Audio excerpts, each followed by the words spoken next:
ठीक है, बाकी लोग बता दो एक बार, फिर स्टार्ट करते हैं।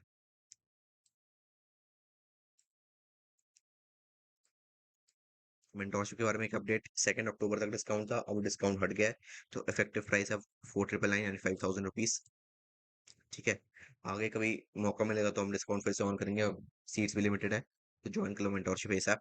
ठीक है, चलो, ओके। लेक्चर 1 नहीं, लेक्चर 2। ये लेक्चर 2। आज मैंने सोचा था केटीजी भी करवा दूंगा तुम्हें, लेकिन आधा घंटा देखो क्वेश्चन प्रैक्टिस में निकल गया हमारा, है ना। तो केटीजी करूंगा तो और लंबा चला जाएगा लेक्चर, इसलिए आज सिर्फ थर्मोडायनेमिक्स को करते हैं। क्वेश्चंस में काफी सारे ले आया आज, इसलिए। ठीक है, चलो आज क्या पढ़ेंगे? आज सिर्फ टाइप्स ऑफ थर्मोडायनेमिक प्रोसेसेस पढ़ेंगे, वो अपने आप में ही बड़ा टॉपिक है।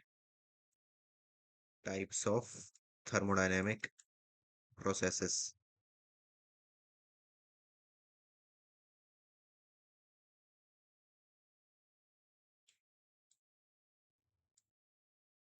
ठीक है, डिटेल में सबसे पहले समझेंगे सबको क्या होता है क्या नहीं होता है, उसके बाद हम लास्ट में जो है देख लेंगे इसको, क्वेश्चन देख लेंगे इसके।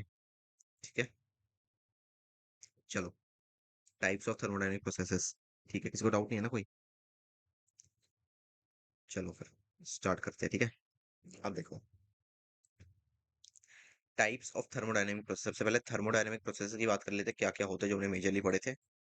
थर्मोडायनेमिक्स के अंदर हमने क्या क्या किया था, बेसिकली वो रिवाइज कर लेते हैं। थर्मल इक्विलिब्रियम हमने देखा था, फिर हमने delta U, delta Q, change in work done, ये सारी चीजें देखी थी, इंटरनल एनर्जी वगैरह। उसके बाद हमने फर्स्ट लॉ की डेरिवेशंस देखी थी सारी, सिंपल।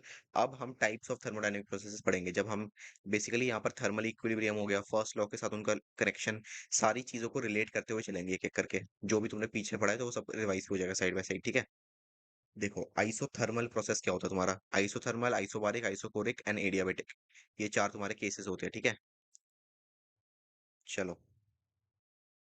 डाउट? हाँ ठीक है, नहीं है। देखो, आइसोथर्मल से स्टार्ट करेंगे। सबसे पहले नाम को ब्रेक डाउन करो। नाम क्या है? आइसो, आइसो मतलब जो सेम रहता है। आइसो मतलब जो सेम रहता है। ठीक है, आइसोसेलिस ट्रायंगल क्या होता है? दो साइड सेम होती है, वैसे समझ गए ना। तो आइसोथर्मल मतलब टेम्परेचर सेम। थर्मल तो टेम्परेचर होता है, कांस्टेंट टेम्परेचर, टेम्परेचर चेंज नहीं होता आइसोथर्मल में। ठीक है, पॉइंट्स इसके डिस्कस करते हैं एक एक करके। द टेम्परेचर रिमेन्स कांस्टेंट, ये तो नाम से ही पता चल रहा है, T is equal to constant. ठीक है, meaning the internal energy does not change for an ideal gas. अब इंटरनल एनर्जी को चेंज करने का क्या तरीका था? वॉल्यूम चेंज कर दो, प्रेशर चेंज कर दो, इंटरनल एनर्जी को कोई फर्क नहीं पड़ता। इंटरनल एनर्जी कब चेंज होता है? जब टेम्परेचर चेंज होता है, सिंपल। ये चीज पढ़ी थी तुमने लास्ट क्लास में। जब जब टेम्परेचर इंक्रीज होगा, इंटरनल एनर्जी वैसे वैसे इंक्रीज या फिर डिक्रीज होता रहेगा, सिंपल चीज है। लेकिन इंटरनल एनर्जी अब चेंज ही नहीं होगा, क्योंकि टेम्परेचर तो कांस्टेंट है। Delta T is equal to zero, है ना। अब डेल्टा टी जीरो है तो डेल्टा यू भी जीरो हो जाएगा, क्योंकि इंटरनल एनर्जी सिर्फ और सिर्फ टेम्परेचर पर डिपेंड करती है। चलो, नेक्स्ट देखो। अब इसको हम फर्स्ट लॉ के साथ कनेक्ट करेंगे, क्योंकि फर्स्ट लॉ तुम्हारा कह सकते हो सबसे ज्यादा इंपॉर्टेंट लॉ है। सेकंड लॉ तो अब हट ही गया, क्योंकि सेकंड लॉ में मेन था कार्नोट इंजन वगैरह। कार्नोट इंजन हट चुका है। उसके बाद तुम्हारा रिवर्सिबल, इरिवर्सिबल वो सब भी नहीं आता है, सारी चीजें हट गई है। रेफ्रिजरेटर, एफिशिएंसी, सब कुछ हट गया है। तो बेसिकली उसको पढ़ने का कोई फायदा नहीं है। सबसे ज्यादा इंपॉर्टेंट लॉ इस टाइम तुम्हारा थर्मोडायनेमिक्स कौन सा है? फर्स्ट लॉ, क्योंकि फर्स्ट लॉ हर एक चीज के साथ लिंक हो जाता है। ठीक है, अब देखो, फर्स्ट लॉ के रिलेशन में delta U equal to zero, तो वर्क डन और हीट बराबर हो जाएंगे, है ना। वर्क डन और हीट बराबर हो जाएंगे, क्योंकि डेल्टा यू जीरो है। Heat added to the system is completely used for doing work, मतलब कंज्यूम हो गया मान लो। And delta Q, heat energy, is equal to work done. Work done की अगर हम इंडिविजुअली बात करें, for an ideal gas work done कितना होता है? NRT L N V final, volume final upon volume initial. ठीक है, एल एन क्या है? नेचुरल लॉग कहते हैं इसको। ठीक है, इसका क्वेश्चन डीपीपी में है। डीपीपी में जब मैं तुम्हें क्वेश्चन को सॉल्व कराऊंगा, तब मैं लॉग समझा दूंगा तुम्हें क्या होता है क्या नहीं होता है। सिंपल से कॉन्सेप्ट है, ज्यादा टफ है नहीं। अभी क्या है, इस टाइम पर पहले थर्मोडायनेमिक्स पे फोकस कर लो। ठीक है, अभी के लिए तुम्हारे मैक्सिमम क्वेश्चंस बन जाएंगे। मैं जो भी इंपॉर्टेंट फॉर्मुलाज उनको हाईलाइट कर देता हूँ, और जो मेन बातें उनको हाईलाइट कर देता हूँ। सबसे पहले टेम्परेचर कांस्टेंट है, टी कांस्टेंट है, तो डेल्टा यू हमारा जीरो हो जाता है। ठीक है, फर्स्ट लॉ के साथ रिलेशन करेंगे, डेल्टा यू जीरो है, तो heat is equal to work done, ये रिलेशन आ गया। वर्क डन का फॉर्मूला क्या था? N R T L N final volume upon initial volume, N is the number of moles, R is the universal gas constant, T is the temperature, V I and V F are the initial and final volumes. ये बात तुम्हें पता है already.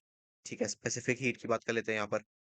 हर एक चीज की बात करेंगे ना, स्पेसिफिक हीट की बात करेंगे, फिर इंडिकेटर डायग्राम क्या होता है, मतलब पीवी डायग्राम, पीवी डायग्राम का स्लोप कैसा बनेगा। ठीक है, चलो अब देखो, स्पेसिफिक हीट की बात करते हैं सबसे पहले।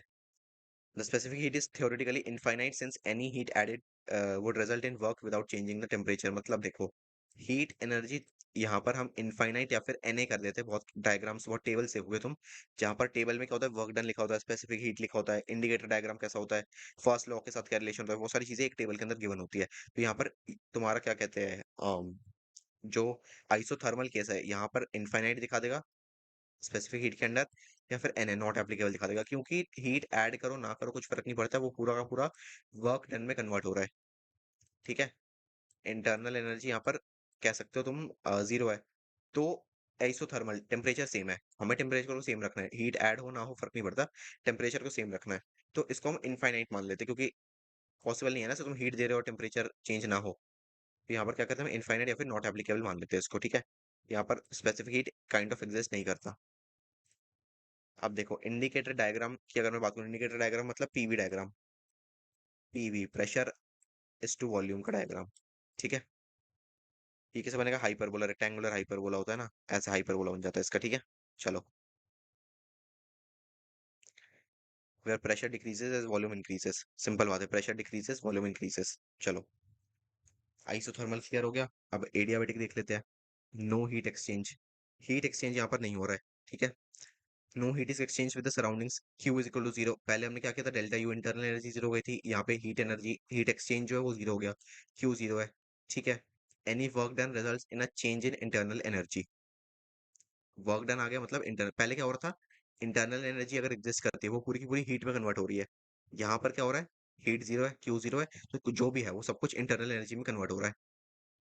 सिंपल ये साइकिल चलता रहता है इसका। ठीक है, अब देखो फर्स्ट लॉ के साथ इसको लिंक करेंगे तो the first law simplifies delta U equal to minus of work done, क्योंकि क्यू माइनस डब्ल्यू होता है ना, तो क्यू तो हट गया, क्यू हट गया, तो delta U is equal to minus of work done, negative work done. ठीक है, internal energy, meaning the work done is equal to the change in internal energy, simple बात है।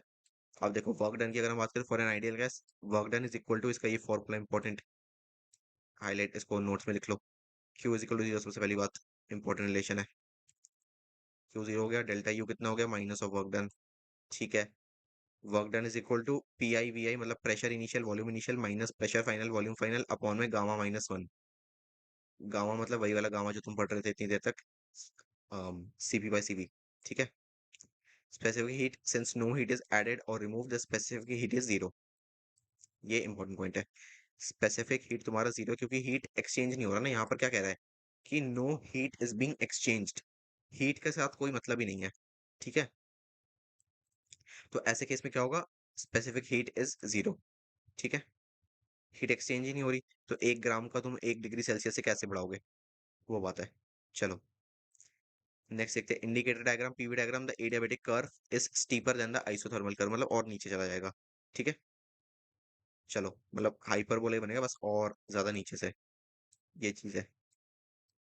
नेक्स्ट देखो, आइसोबारिक प्रोसेस, जल्दी जल्दी देख रहे हैं। अब आइसोबारिक बार, अब तुम्हें अगर नहीं पता तो मैं तुम्हें बताता हूँ, प्रेशर का एक जो है यूनिट होती है प्रेशर की, वो होती है बार, 5 बार, 6 बार, 7 बार, ऐसे बार में तुम लिख सकते हो उसको। तो अब यहाँ से फिर से वर्ड से ब्रेक डाउन करो, आइसो क्या है, सेम, बार क्या है, प्रेशर, प्रेशर क्या है, कांस्टेंट।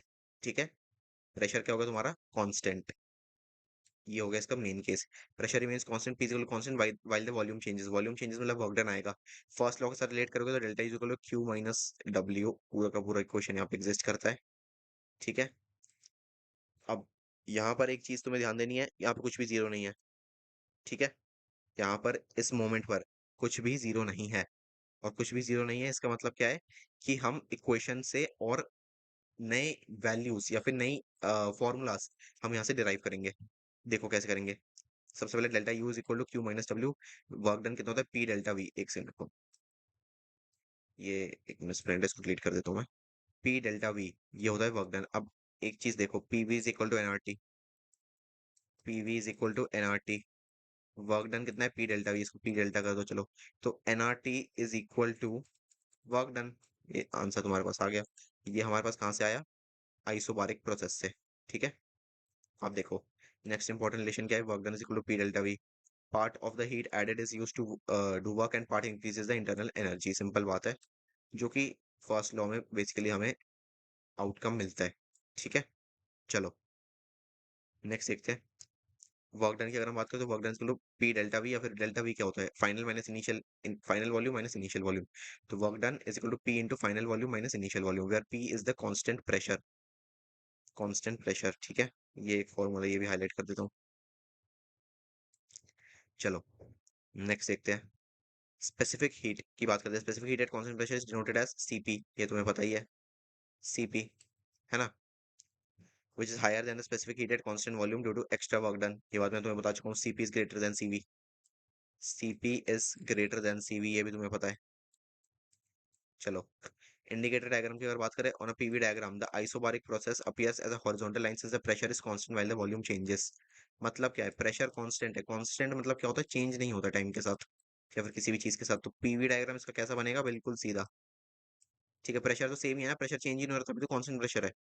चलो नेक्स्ट देखते हैं आइसोकोरिक प्रोसेस। इसमें क्या है, कांस्टेंट वॉल्यूम। करने के बाद फिर सारी चीजों को रिवाइज कर लेंगे एक बार, ठीक है। आसान आसान चीजें पढ़ रहे हैं बिल्कुल। डिस्क्रिप्शन देख लो इसका क्या है।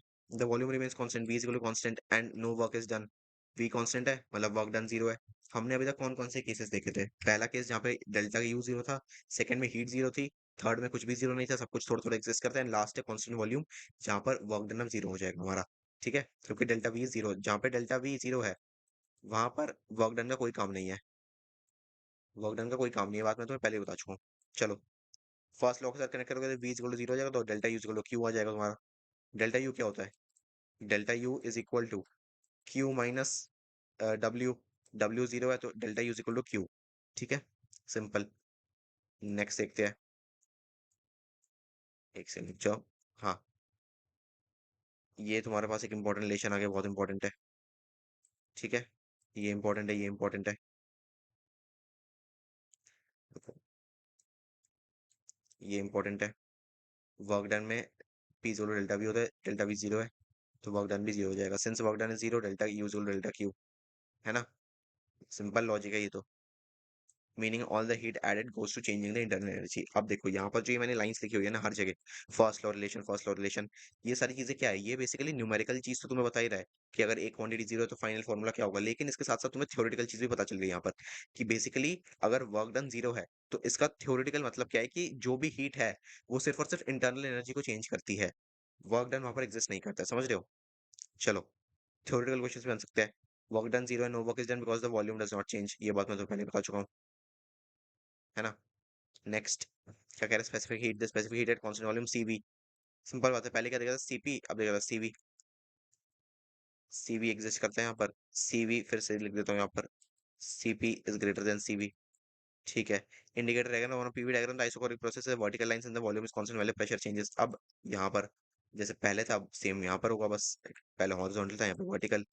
क्या होगा यहाँ पे, पीवी डायग्राम ड्रॉ करो और ये क्या हो जाएगा, ये बस एक वर्टिकल लाइन हो जाएगी सीधा, क्योंकि प्रेशर तो चेंज ही नहीं हो रहा ना, प्रेशर तो सेम है, सॉरी वॉल्यूम तो चेंज नहीं हो रहा, वॉल्यूम सेम है, प्रेशर चेंज होता रहेगा यहाँ पर, ठीक है। अब ये चार तुम्हारे जो है ये बैकबोन्स है टाइप्स ऑफ थर्मोडायनेमिक प्रोसेसेस की, ठीक है। इनके जो फॉर्मूलाज, इनके जो रिलेशंस है वो तुम्हें कह देगा कि एक गैस को मैंने एडियाबेटिकली कंप्रेस किया है, तो एडियाबेटिकली मतलब तुम्हें स्ट्राइक कर देना चाहिए कि हीट जीरो है यहाँ पर, तो change in internal energy negative work done के बराबर है। उसके अलावा work done is equal to P I V I minus P F V F upon gamma minus one, ये वाला फॉर्मूला यूज हो सकता है। आप कह देंगे कि समथिंग इज कंप्रेस्ड आइसोथर्मली, तो आइसोथर्मली तुम्हें जो वापस जाना है मतलब डेल्टा टी जीरो है, मतलब इंटरनल एनर्जी में कोई चेंज नहीं आ रहा है, इंटरनल एनर्जी जीरो है, मतलब heat is equal to work done, जो भी हीट है वो वर्क डन में हो गया। तो ये सारी चीजें तुम्हें क्लिक करनी चाहिए वहां पर, तो ये तुम्हारी बैकबोन्स है, ठीक है।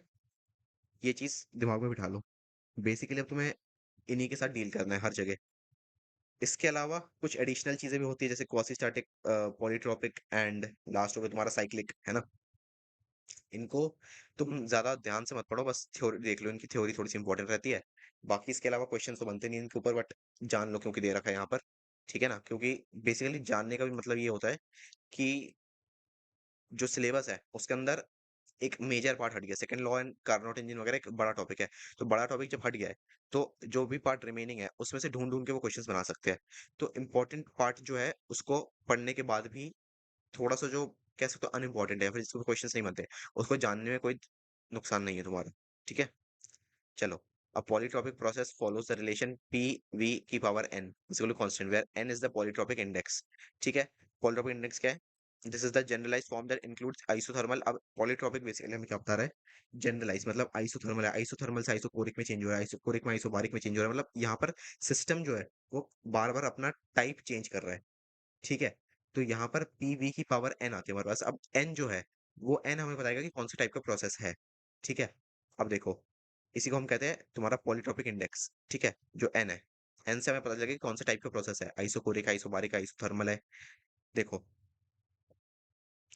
where n is the polytropic index, this is the generalized form that includes isothermal अगर है तो pv में n की पावर 1 होगी, मतलब pv की power 1, pv to the power 1, ये क्या है तुम्हारा आइसोथर्मल। ठीक है, एडियाबेटिक हीट नहीं है, मतलब पीवी की पावर गामा, गामा क्या होता है CP by CV, CP by CV जो भी है, जो भी वैल्यू है सीपी बाय सीवी की उसको एन रख दो पीवी में, पीवी की पावर गामा, पीवी की पावर गामा, ये हो जाएगा तुम्हारा एडियाबेटिक प्रोसेस। ठीक है, ये क्या हो जाएगा एडियाबेटिक प्रोसेस। लास्ट हो गया आइसोबारिक, आइसोबारिक में क्या होगा, एन को जीरो कर दो, मतलब सिर्फ पी बचेगा, एन को जीरो कर दो सिर्फ पी बचेगा। ठीक है ना, तो ये हो जाएगा तुम्हारा आइसोबारिक प्रोसेस। यहाँ से तुम्हारा कैलकुलेट होता है बेसिकली पॉलीट्रॉपिक इंडेक्स। और पॉलीट्रॉपिक इंडेक्स से हमें कैसे पता चलता है कि कौन से टाइप का थर्मोडायनेमिक प्रोसेस है, ये मैंने तुम्हें बता दिया। नेक्स्ट फर्स्ट लॉ देख लो, relation between Q W and delta U depends on the value of N obviously. अगर एन, एन से हमें क्यों पता चलेगा, खुद सोचो। एन जो है एन हमें क्या बता रहा है, एन हमें बताएगा कि प्रोसेस कौन सा है, आइसोकोरिक है, आइसोबारिक है, आइसोथर्मल है, एडियाबेटिक है, जो भी है वो सारी चीजें हमें एन बताएगा।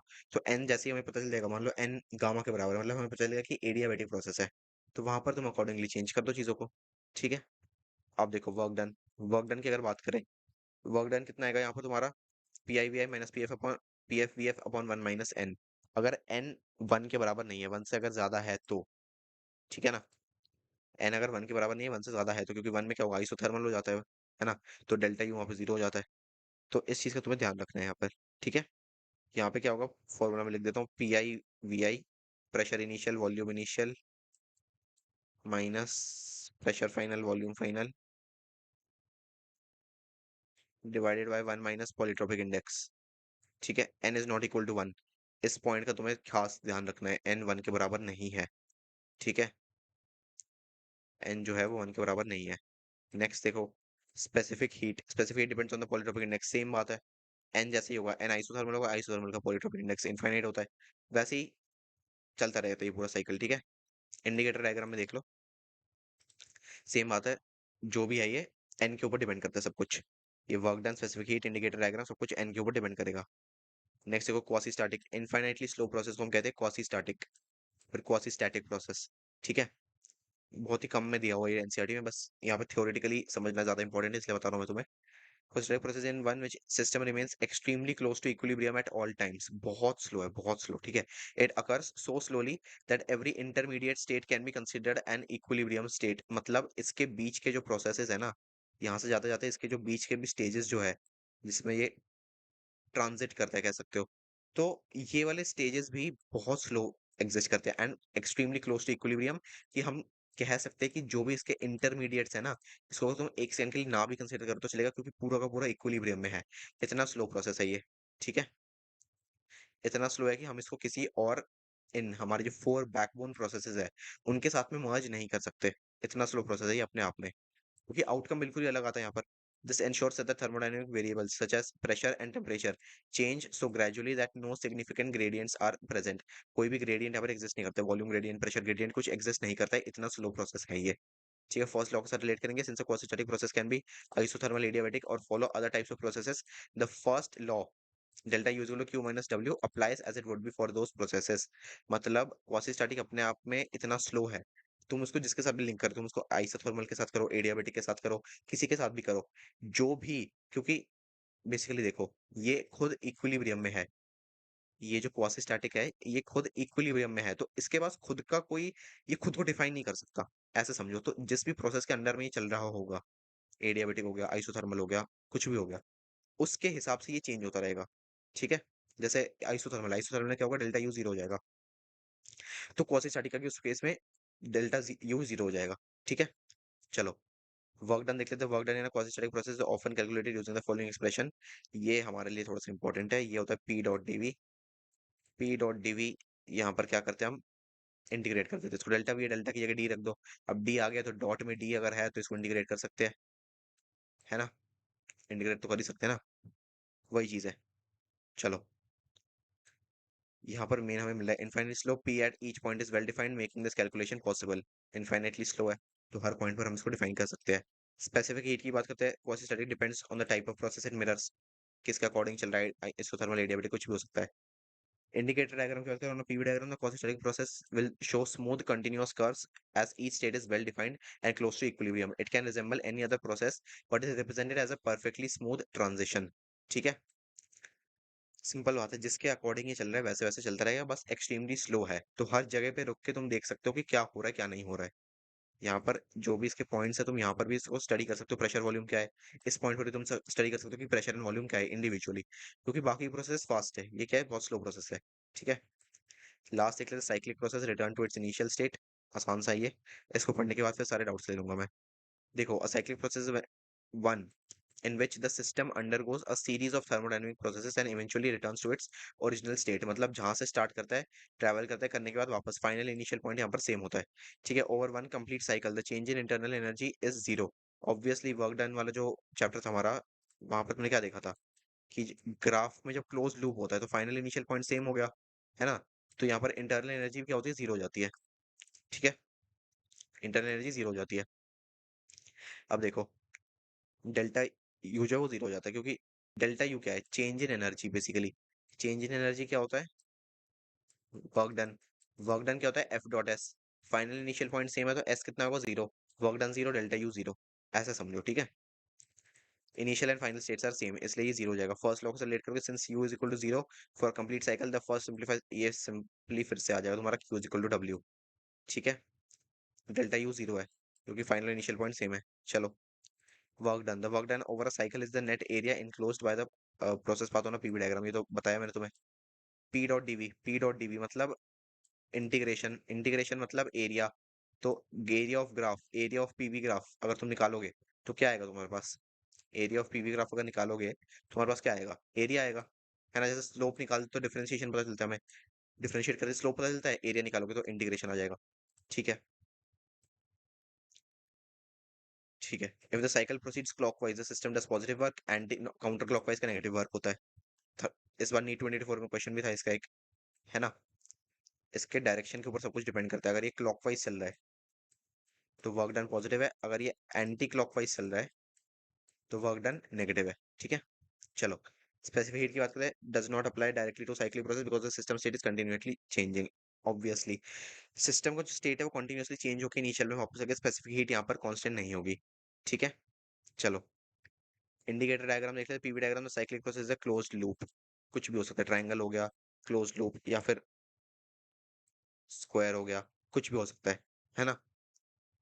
चलो, इतना पार्ट हमारा कवर हो गया, इसके बाद हम अब आराम से सारे क्वेश्चंस कर सकते हैं। अगर तुम चाहते हो तो मैं तुम्हें एक बार सब कुछ रिवाइज करवा सकता हूँ फिर से, एक बार जल्दी जल्दी से सारी चीजें रिवाइज कर लेंगे। ठीक है, अगर चाहते हो तो, वरना फिर बोलोगे तो स्टार्ट कर देंगे क्वेश्चंस करना, जैसे तुम्हें सही लगे बताओ।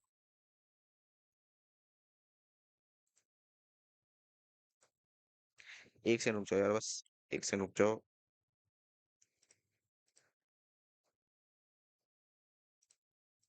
हाँ ठीक है, वेट कर लेते 5-7 मिनट, किसी को भी कोई डाउट है तो।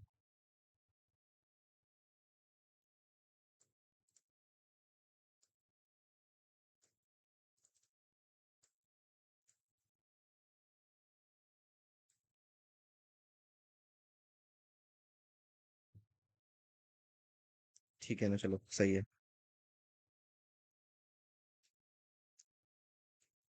चलो, स्टार्ट करते हैं फिर, क्वेश्चंस देखते हैं। एक सेकंड पानी पी लेता हूँ। तुम्हें ब्रेक चाहिए, 2 मिनट ले लो ब्रेक, कोई दिक्कत वाली बात नहीं है।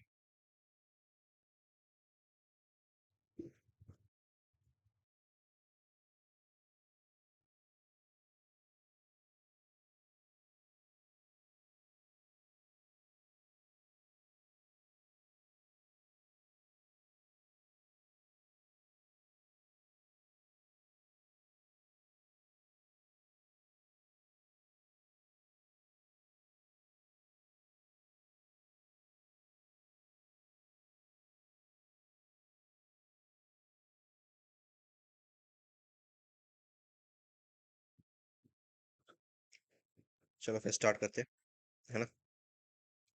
स्टार्ट करते हैं। क्वेश्चंस दो तीन चार पांच बढ़िया क्वेश्चन है आज। देखो,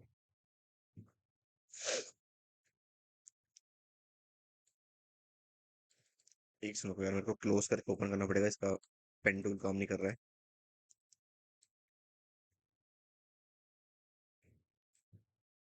ठीक है, आ गई है ना, स्क्रीन चेक कर लेता हूँ, 2 मिनट रुक जाओ। ठीक है, आ गई है। क्वेश्चन देखो क्या कह रहा था, isothermal diagram of a gas at 3 different temperatures T1 T2 T3 दे दिया हमें। अब देखो, shown in the given figure, then कौन सा वाला सही होगा इसमें से। आइसोथर्मल प्रोसेस है, ठीक है। आइसोथर्मल प्रोसेस हमारा पीवी डायग्राम हाइपरबोला बनता है यहाँ पर, है ना। हाइपरबोला में जितना ज्यादा डीप हाइपरबोला होगा उतना ज्यादा आइसोथर्मल होगा, है ना, सिंपल बात है। तो T1 is greater then T2 is greater, sorry, T3 is greater then T2 is greater then T1, या फिर T1 is smaller than T2 and T2 smaller than T3। T3 सबसे ज्यादा क्लोज है आइसोथर्मल में, तो ये हो जाता। ठीक है, किसको डाउट, डाउट तो पूछ लो, क्योंकि देखो थोड़ा सा ट्रिकी चैप्टर है ये, है ना। तो कहीं पर भी अगर तुम्हें लगता है कि ये क्यों हुआ या फिर क्या रीजन है, वो तुम पूछ सकते हो।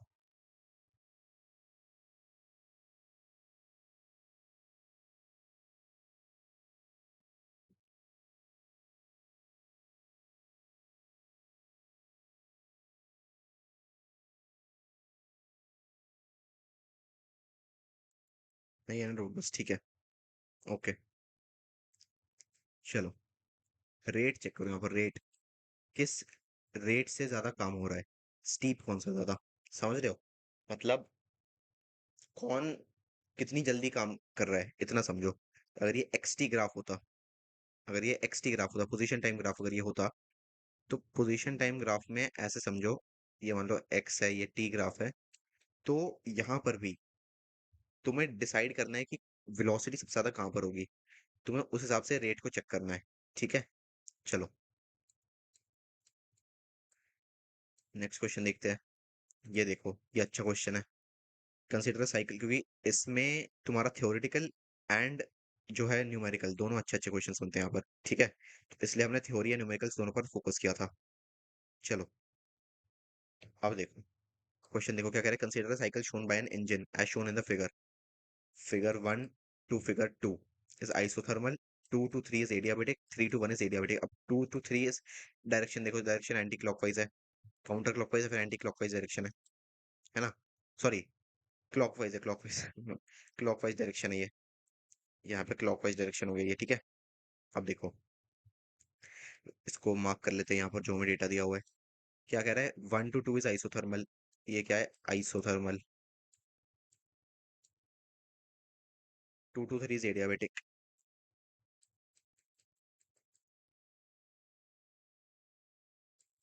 एडिया, ये है आइसो, सेम ये भी है एडिया। अगर आइसो बारी है आइसो कोटिक आ जाता तो फिर आइसो से आइसो टी करना पड़ता, चलो टी कर देता हूँ मैं इसको। आइसोथर्मल, एडियाबेटिक, एडियाबेटिक, ठीक है। अब देखो, such a process does not exist because, ऐसा प्रोसेस एग्जिस्ट क्यों नहीं करता है, इसका मेजर रीजन क्या है, इसका मेजर रीजन क्या है, ये हमसे क्वेश्चन में पूछा हुआ है, ठीक है। बेसिकली तुम्हें ये समझना पड़ेगा सबसे पहले इसके अंदर गलत क्या है। पहले ऑप्शंस में अगर वो भूल जाओ, एक सेकंड के लिए मान लो ऑप्शंस एग्जिस्ट नहीं करते, जो तुम्हें डायग्राम दे रखा है यहाँ पर, यहाँ से तुम्हें गलती को फिगर आउट करना है। गलती क्या है बेसिकली, खुद देखो तुम, आइसोथर्मल को मैं अगर एक सेकंड के लिए हटा भी दूं, आइसोथर्मल को मैं एक सेकंड के लिए हटा भी दूं अगर, तो एडियाबेटिक जो है अपनी डायरेक्शन चेंज करके कभी भी इंटरसेक्ट नहीं करेगा। ये चीज बहुत गलत है यहाँ पर जो दे रखी है, एडियाबेटिक कभी भी इंटरसेक्ट नहीं करेगा, समझ रहे हो। अगर एक ही इंजन का प्रोसेस है, क्लोज लूप में भी है मैं मान रहा हूँ, बट एडियाबेटिक प्रोसेस जो है ये एग्जिस्ट नहीं करेगा, मतलब इंटरसेक्ट नहीं करेगा। इनका जो ग्राफ है ये अपने आप में इंडिपेंडेंट होंगे, ठीक है। तो इंटरसेक्शन आ गया मतलब ये ग्राफ एग्जिस्ट नहीं करता है। रीजन कौन सा होगा, अब ये देखो, heat is completely converted to mechanical energy, such a process is not possible, mechanical energy is completely converted to heat, curves represent two adiabatics can interact, यही पॉइंट गलत हो गया तुम्हारा सबसे पहले तो। पॉइंट गलत है, curves representing N adiabatic process and N isothermal process don't interact, ये गलत बात है। आइसोथर्मल एंड एडियाबैटिक इंटरेक्ट कर सकते हैं, एडियाबैटिक एडियाबैटिक इंटरेक्ट नहीं कर सकता या फिर इंटरसेक्ट नहीं कर सकता। समझ रहे हो? जो एडियाबैटिक जो आइसोथर्मल है ये भी आइसोथर्मल है मान लो, और ये एडियाबैटिक है, ये दोनों इंटरसेक्ट कर गए, ठीक है। एडियाबैटिक एडियाबैटिक कभी भी इंटरसेक्ट नहीं कर सकता, ठीक है। तो ये दोनों पॉइंट तो गलत हो गए। अब यहाँ पर कौन सा सही पॉइंट होगा हमारा? पहला वाला, heat is completely converted to mechanical energy. क्योंकि देखो यहाँ पर एडियाबैटिक की अगर हम बात करें, एडियाबैटिक इंटरसेक्ट कर रहा है, एंड एडियाबैटिक में क्या होता है, क्यू जीरो हो जाता है, क्यू जीरो हो जाता है, डेल्टा यू वर्क डन के बराबर हो जाता है, हीट नहीं होता ना एडियाबैटिक में, एडियाबैटिक में हीट नहीं होता। तो heat is completely converted into mechanical energy, such a process which is not possible. ठीक है, चलो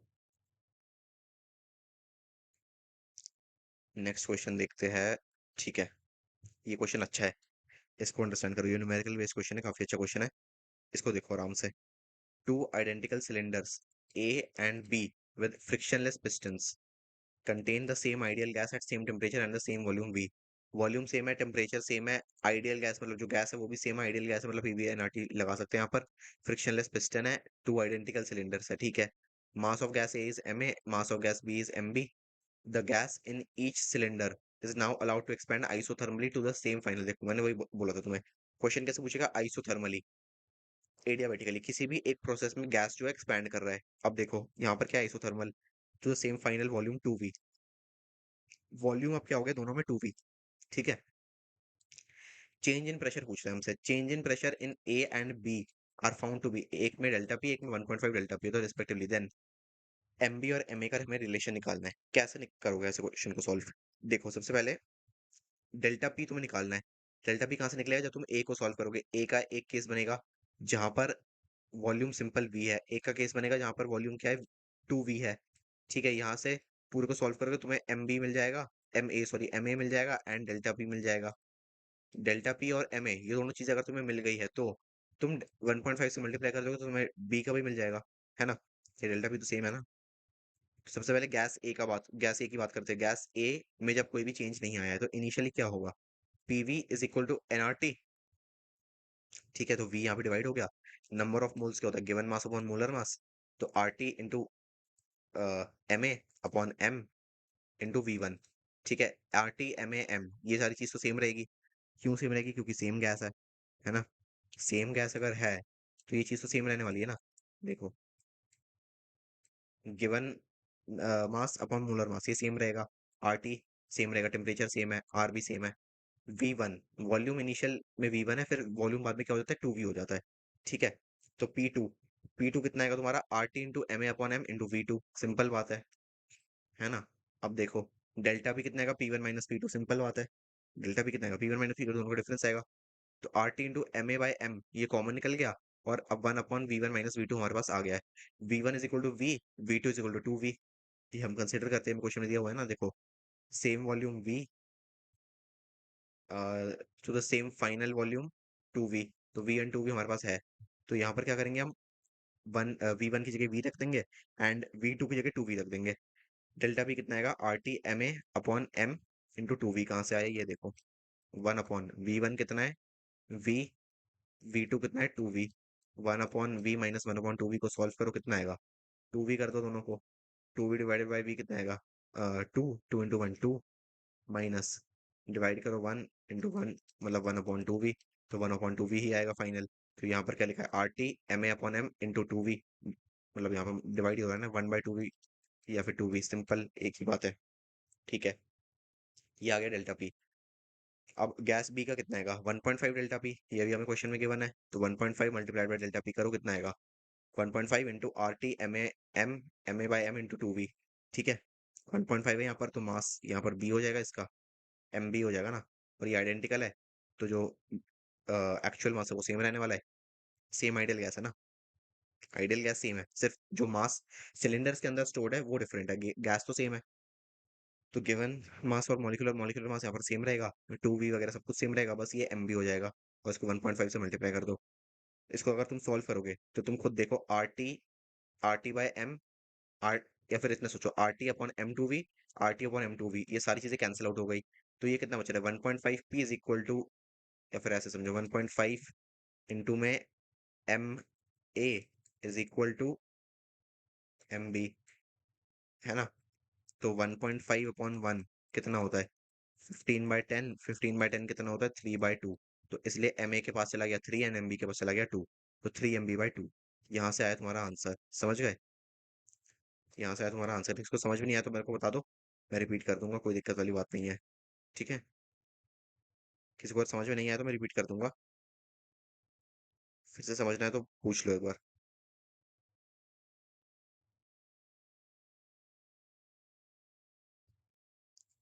क्लियर है? चलो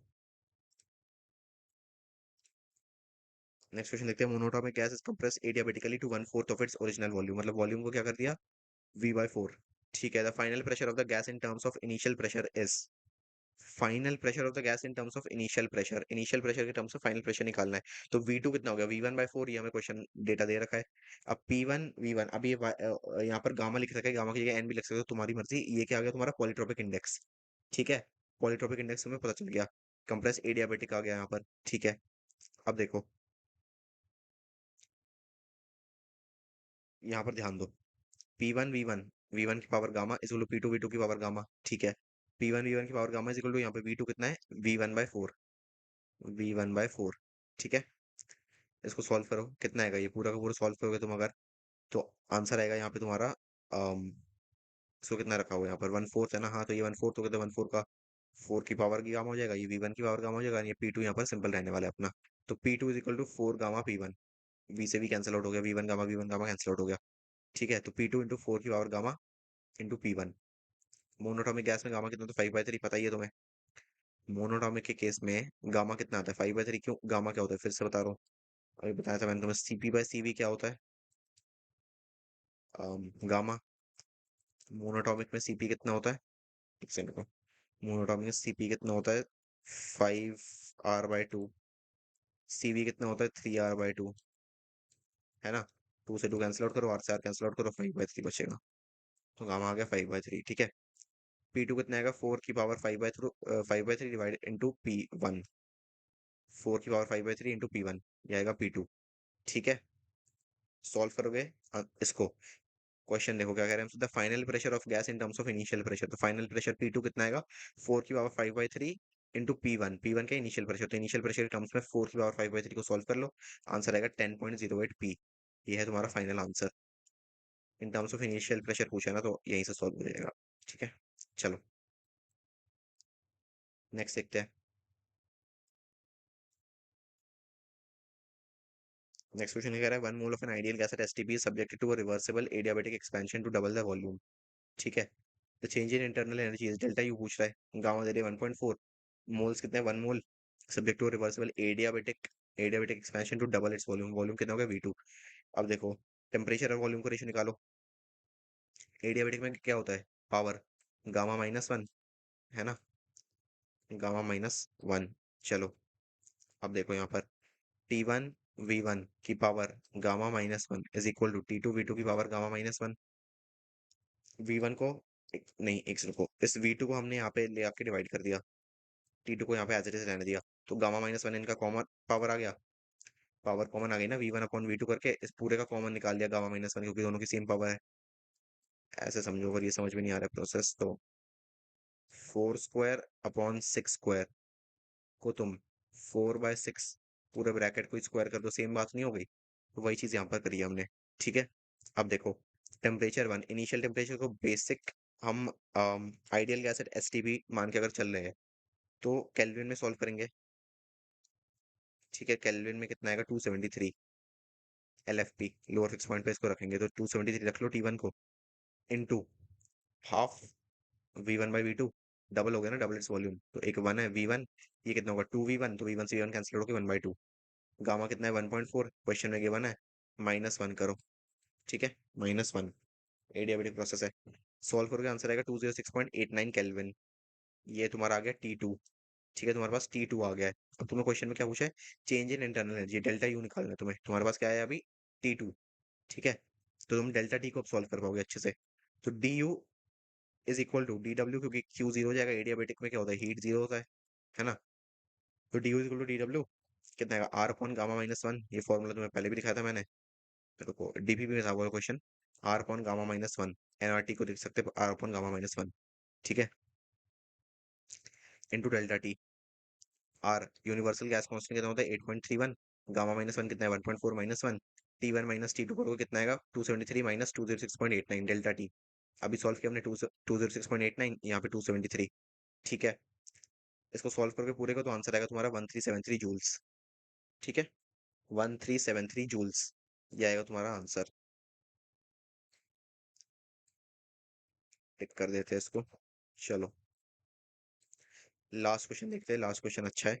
देखो, a gas expands with temperature according to the relation v is equal to kT की पावर 2/3।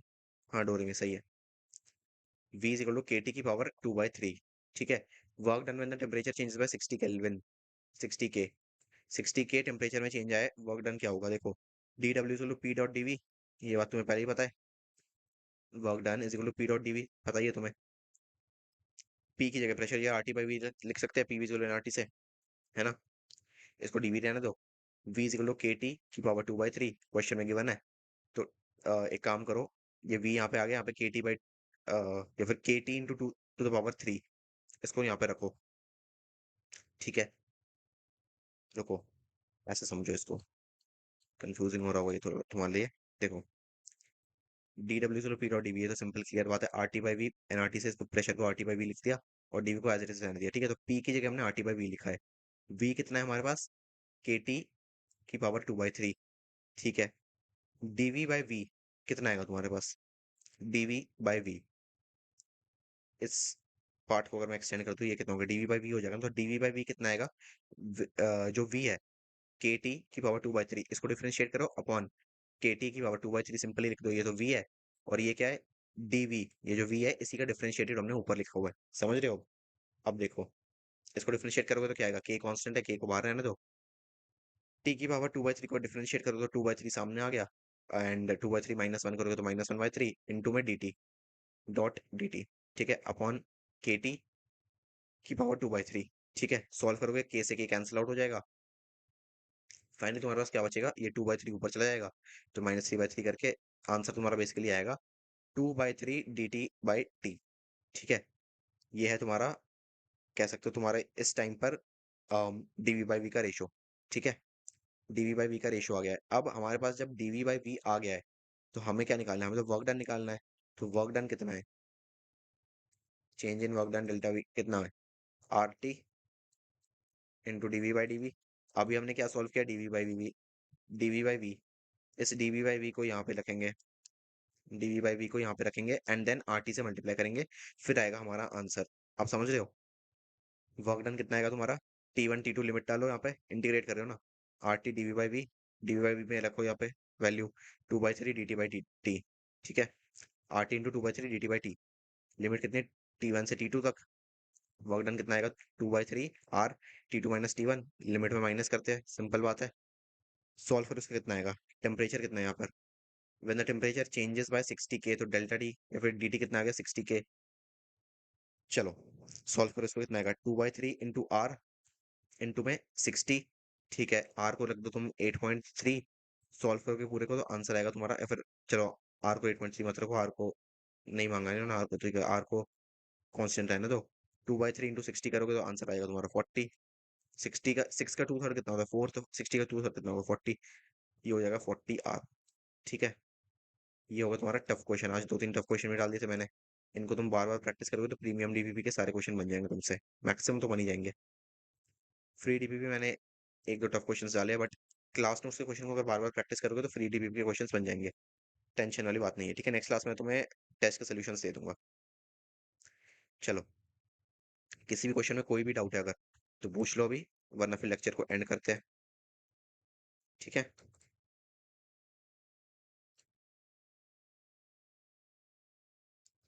ओके, मजा आया आज के सेशन में, मतलब क्वेश्चंस अच्छे लेवल के देखे थे आज हमने थोड़े से, क्योंकि ये एक ऐसा कॉन्सेप्ट है जहाँ से टफ क्वेश्चंस बनते हैं। ठीक है, यहाँ पे तो मैथ स्ट्रॉन्ग करनी पड़ेगी अपनी। चलो, ओके, ठीक है, फिर बाकी सब भी बता दो, लेक्चर कैसा लगा, एंड में मेरे को कमेंट में बता देना कि लेक्चर कैसा लगा। ठीक है, कुछ भी अगर समझ में ना आया या फिर कुछ भी तुम चाहते हो कि इंप्रूव हो, तो मेरे को बता देना, मैं नेक्स्ट क्लास में डेफिनेटली इंप्रूव करूंगा। अब ओके ओके। नेक्स्ट क्लास में हम करेंगे केटीजी, ठीक है, काइनेटिक थ्योरी ऑफ गैसेस, एक ही लेक्चर में कंप्लीट कर लेंगे। स्टेट्स ऑफ मैटर तो डिलीट हो गया ना तुम्हारा केमिस्ट्री का, बट वो kind of states of matter ही है, थोड़ा सा और छोटा वर्जन है उसका, कुछ भी खास नहीं है उसके अंदर। बाकी फिर SHM, waves and units and dimension रह रहा है, फिर सिलेबस खत्म हो जाएगा तुम्हारा नेक्स्ट 10 डेज में, मैं कह सकता हूँ सिलेबस खत्म हो जाएगा तुम्हारा। ठीक है, ओके। कमेंट्स में मेरे को बता देना कुछ भी अगर तुम्हें अ, समझ में ना आया हो या फिर अच्छा लगा लेक्चर तो बता देना, ठीक है। एंड करते हैं फिर क्लास को, ओके। देखो, इस टाइम पर तुम अक्टूबर में आ गए हो, अक्टूबर वाला फेज आ गया तुम्हारा, तो ठीक है, एक आध क्वेश्चन, दो चार क्वेश्चन गलत होंगे, चलता है। बहुत ज्यादा क्वेश्चन गलत नहीं हो रहे, कोई बात नहीं, सही है, एक आध क्वेश्चन गलत होंगे, कोई दिक्कत वाली बात नहीं है। लास्ट सितंबर में ज्वाइन किया था लेक्चर, ओके, हो सकता है, कोई बात नहीं, चलो सही है। बाकी पर्सनल मेंटोरशिप का लास्ट है, जो लोग एनरोल नहीं है अभी तक हमारे पर्सनल मेंटोरशिप में, उनको मैं बता देना चाहता हूँ, 2 अक्टूबर तक 1000 रुपीज ऑफ था, अब से सीट्स भी लिमिटेड हो जाएंगी, प्लस 5000 रुपीज इसका प्राइस हो जाएगा आज के बाद, कल से, ठीक है। तो today is the last opportunity, coupon code use करो, बहुत सारे फीचर्स तुम्हें बहुत कम रेट पे मिले, क्योंकि तुम्हें भी पता है at the end of the day इसके 10 टाइम्स प्राइस पर भी कोई तुम्हें पर्सनल मेंटोरशिप नहीं देगा पूरे साल के लिए, वो भी है ना। तो डोंट वेस्ट दिस अपॉर्चुनिटी, ठीक है। चलो, दो और गलत हुए थे ट्वेल्थ में से, कोई नहीं, 11th का सही था मैंने, मतलब इस बार थोड़ा सा डिफिकल्टी लेवल जो है वो अच्छा खासा रहा टेस्ट का, क्योंकि लास्ट टाइम जो है चैप्टर्स मैं कह सकता हूँ एकदम से बहुत ज्यादा हो गए थे, इससे थोड़ा आसान रखा था मैंने, अब तुम्हें आदत हो गई थी तो मैंने थोड़ा सा टफ जो है सिलेबस कर दिया था, ठीक है। चलो आज के टॉपिक्स लिख देता हूँ, मैं लिखना भूल गया, ओके। तो सबसे पहले तो बेसिक्स देख लेंगे, थर्मोडायनेमिक्स पढ़ने से पहले तुम्हें क्या क्या बेसिक्स पता होने चाहिए, ठीक है। उसके बाद थर्मल इक्विलिब्रियम देखेंगे क्या होता है, थर्मल इक्विलिब्रियम देखेंगे उसके बाद, ठीक है। उसके बाद जीरोथ लॉ देखेंगे, फिजिक्स में बहुत ही छोटा सा है चैप्टर, मतलब कॉन्सेप्ट जो है डीप है अपने आप में, बट कह सकते हो फॉर्मूला एक ही बार बार रिपीट होता रहता है, ठीक है। जीरोथ लॉ के बाद वर्क डन, हीट और चेंज इन इंटरनल एनर्जी, ये देखेंगे। फिर फर्स्ट लॉ, ठीक है। उसके बाद सीवीसीपी देख लेंगे, specific heat at constant volume and constant pressure, ठीक है। 6:30 तक खत्म हो जाएगा यार, देखता हूँ मैं, 6:30 तक तो शायद नहीं होगा, थोड़ा सा लंबा चलेगा आज। तुम्हारी एक और क्लास है, ट्वेल्थ की है ना, फिजिक्स, तो इसलिए मैंने डीपीपी आज का रखा नहीं है, आज सिर्फ थर्मोडायनेमिक्स के जो बेसिक्स है, टर्म्स, आज थ्योरेटिकल पार्ट ज्यादा होगा, न्यूमेरिकल थोड़ा कम होगा, थ्योरेटिकल पार्ट पे आज फोकस करेंगे, बेस बन जाएगा तुम्हारा, फिर नेक्स्ट क्लास में जो है केटीजी एंड जो भी रिमेनिंग पार्ट रहेगा थर्मोडायनेमिक्स का, उसको एक साथ खत्म कर देंगे, ठीक है। गुड इवनिंग हर्ष, चलो स्टार्ट करते हैं फिर, ठीक है। थर्मल थर्मल में से एक क्वेश्चन प्रैक्टिस जो है ना, हाँ, उसको मैं नेक्स्ट क्लास में करवा दूंगा तुम्हें, थर्मल और थर्मोडायनेमिक्स दोनों की नेक्स्ट क्लास में क्वेश्चन प्रैक्टिस करेंगे, उसके बाद जो है केटीजी पढ़ना स्टार्ट करेंगे, ठीक है। चलो, सबसे पहले थर्मोडायनेमिक्स देख लेते हैं, क्या है, होता क्या है बेसिकली थर्मोडायनेमिक्स। अभी तक तुम क्या पढ़ते थे, थर्मल प्रॉपर्टीज ऑफ मैटर, उसके अंदर क्या पढ़ते थे तुम, डेल्टा एल, एल, ये सारी क्या चीजें थी, ये थी काइनेमैटिक्स। काइनेमैटिक्स किसकी, थर्मल काइनेमैटिक्स, मतलब थर्मल मोशन की वजह से, टेम्परेचर की वजह से change in position of a body, ठीक है, वो हो गया तुम्हारा थर्मल काइनेमेटिक्स। अब हम पढ़ेंगे थर्मोडायनामिक्स, थर्मल डायनामिक्स मतलब टेम्परेचर, थर्मल, उसके डायनामिक्स, कॉज ऑफ मोशन, ठीक है। जो चेंज इन टेम्परेचर है वो मोशन कैसे लाता है बेसिकली मॉलिक्यूल्स के बीच में, वो सारी चीजें यहाँ पर and kinetic theory of gases में हम पढ़ेंगे। इंपॉर्टेंट चैप्टर है वैसे तो, तुमने केमिस्ट्री में पढ़ा होगा तो तुम्हें काफी सारी बातें पता होगी, फिजिक्स में एक्चुअली कम है, क्योंकि entropy and enthalpy gives free energy, ये सारी चीजें आती नहीं है फिजिक्स के अंदर, बट कह सकते हो तुम, सिर्फ एक जो मेन डिफरेंस आता है वो होता है साइन का, नेगेटिव एंड पॉजिटिव का, केमिस्ट्री में एंड फिजिक्स में वर्क डन का यही आता है एक डिफरेंस, मेन नेगेटिव पॉजिटिव का, उसको हम देख लेंगे, ठीक है। फिर क्वेश्चंस प्रैक्टिस कर लेंगे इसकी, तुम्हारे सारे डाउट्स क्लियर हो जाएंगे। चलो स्टार्ट करते हैं, बेसिकली क्या क्या होता है इसके अंदर। Thermodynamics deals with heat, work, temperature and energy, ये चारों चीजें जो है ये सबसे ज्यादा इंपॉर्टेंट पार्ट्स है थर्मोडायनेमिक्स के, ठीक है। इसको मैं हाईलाइट कर देता हूँ, क्या क्या है, हीट, वर्क, सारी चीजें तुम पढ़ चुके हो ऑलरेडी, टेम्परेचर एंड एनर्जी। ठीक है, ये सारी चीजें जो है सबसे ज्यादा इंपॉर्टेंट है हमारे थर्मोडायनेमिक्स में। नेक्स्ट क्या कह रहा है, it's based on a few fundamental laws and principles that describe how energy is transferred between systems and surroundings। Energy transfer के बारे में मेजरली पढ़ने वाले हैं इसके अंदर। ठीक है, अब देखो थर्मोडायनेमिक्स के बेसिकली जो बेसिक पार्ट्स है जो हम स्टडी करेंगे वो क्या है, वो देख लेते हैं। देखो सबसे पहले आता है तुम्हारा system, surroundings and boundary. System क्या है, जिसको हम स्टडी कर रहे हैं वो सिस्टम है। ये सारी चीजें शायद तुमने पढ़ी होगी ऑलरेडी, बट मैं तुम्हें ब्रीफ में बता देता हूँ। ये एक वेसल है जिसके अंदर कुछ रखा हुआ है, ये इसको हम स्टडी कर रहे हैं, तो ये हमारा क्या हो गया, सिस्टम हो गया। इस सिस्टम के बाहर पूरी दुनिया में जो भी है वो उसका क्या हो गया, सराउंडिंग हो गया। सिंपल है, the part of the universe under study, ये क्या है तुम्हारा system. Everything outside the system is system, system यहाँ तक लिमिटेड है, तो इसके बाहर जो भी है वो क्या है, सराउंडिंग। बाउंड्री कहता है फिजिकल और imaginary surface separating the system from its surroundings, मतलब वो पॉइंट जहां पर तुम डिफरेंशिएट कर दोगे कि बॉडी सिस्टम में है या सराउंडिंग में है। सिस्टम एंड सराउंडिंग के बीच की बाउंड्री जो उन दोनों को डिफरेंशिएट करती है वो है तुम्हारी बाउंड्री है दोस्तों, सिंपल। ठीक है, ये हो गया तुम्हारा सिस्टम, ये रेड वाला हो गया तुम्हारा सराउंडिंग, और यहाँ पर एक इमेजिनरी बाउंड्री ड्रॉ कर लेते हैं जो सिस्टम एंड सराउंडिंग को डिफरेंशिएट कर रही है। ठीक है, चलो नेक्स्ट देखते हैं। सिस्टम एंड सराउंडिंग हो गया, बेसिक बातें क्या क्या होती है, heat, work, temperature and energy, ये सारी चीजें हम यूज करेंगे इसके अंदर। ठीक है, अब देखो टाइप्स ऑफ सिस्टम्स। ठीक है, टाइप्स ऑफ सिस्टम्स की बात करते हैं कि कौन कौन से सिस्टम्स हम मेजरली पढ़ने वाले हैं। Isolated, closed, open. ध्यान से समझते सारी चीजें क्या है। आइसोलेटेड, आइसोलेशन, आइसोलेशन से आइसोलेटेड आया है। आइसोलेट क्या होता है, जब एक चीज को हम टोटली सेपरेट कर देते हैं किसी भी आउटर एनवायरनमेंट से। जैसे कोविड के टाइम हो रहा था ना आइसोलेशन, वो चीज क्या कर रहे थे हम, किसी को उठा के आउटर वर्ल्ड से उसके जो कनेक्शन है उसको बिल्कुल कट ऑफ कर देते हैं हम। यहाँ पर भी क्या हो रहा है, नो एक्सचेंज ऑफ मैटर और एनर्जी। एग्जाम्पल है थर्मस फ्लास्क, मतलब जो फ्लास्क होता है ना, फ्लास्क जिसके अंदर गर्म पानी रखते हैं, इंसुलेटेड जो फ्लास्क वगैरह होते हैं, वो इंसुलेटेड क्यों होते हैं, क्योंकि उसके बाहर का जो एनवायरनमेंट है उसके साथ का जो उसका कनेक्शन है उसको हम कट ऑफ कर रहे हैं। ठीक है, इंसुलेट कर रहे हैं। तो क्या हो रहा है वहां पर, इंसुलेशन जैसे क्या हो रहा है, बाहर की जो सराउंडिंग्स है उसके साथ ही बिल्कुल ही कट ऑफ हो गया, कोई भी हीट एनर्जी किसी भी टाइप की एनर्जी का ट्रांसफर नहीं हो रहा है सिस्टम के साथ। सिस्टम क्या है, आइसोलेटेड, इसको बाहर के सिस्टम से कोई लेना देना नहीं है, ये सिर्फ अपने ऊपर फोकस्ड है। ठीक है, जैसे तुम्हें होना पड़ेगा अपनी प्रिपरेशन में, आइसोलेट होकर पढ़ाई करनी पड़ेगी, है ना। चलो नेक्स्ट देखो, क्लोज्ड। क्लोज्ड कहते हैं no exchange of matter but energy can be exchanged. Example a sealed container, मतलब ऐसे मान लो सील कंटेनर से भी ज्यादा एक गैस रखो तुम। ठीक है, ये हो गया तुम्हारा गैस।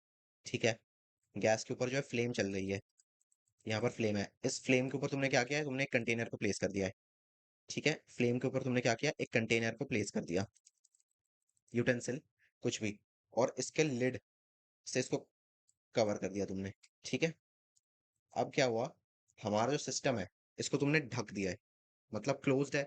बाहर के सिस्टम के साथ कुछ फिजिकल इंटरेक्शन इसका नहीं हो रहा है, क्योंकि बॉडी क्या है, बॉडी अपने आप में क्लोज्ड है।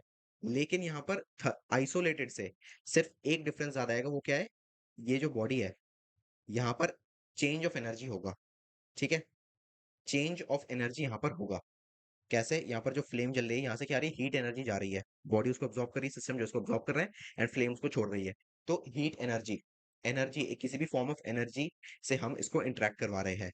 ठीक है, बॉडी सिस्टम अपने आप में क्लोज्ड है लेकिन एनर्जी का इंटरेक्शन है।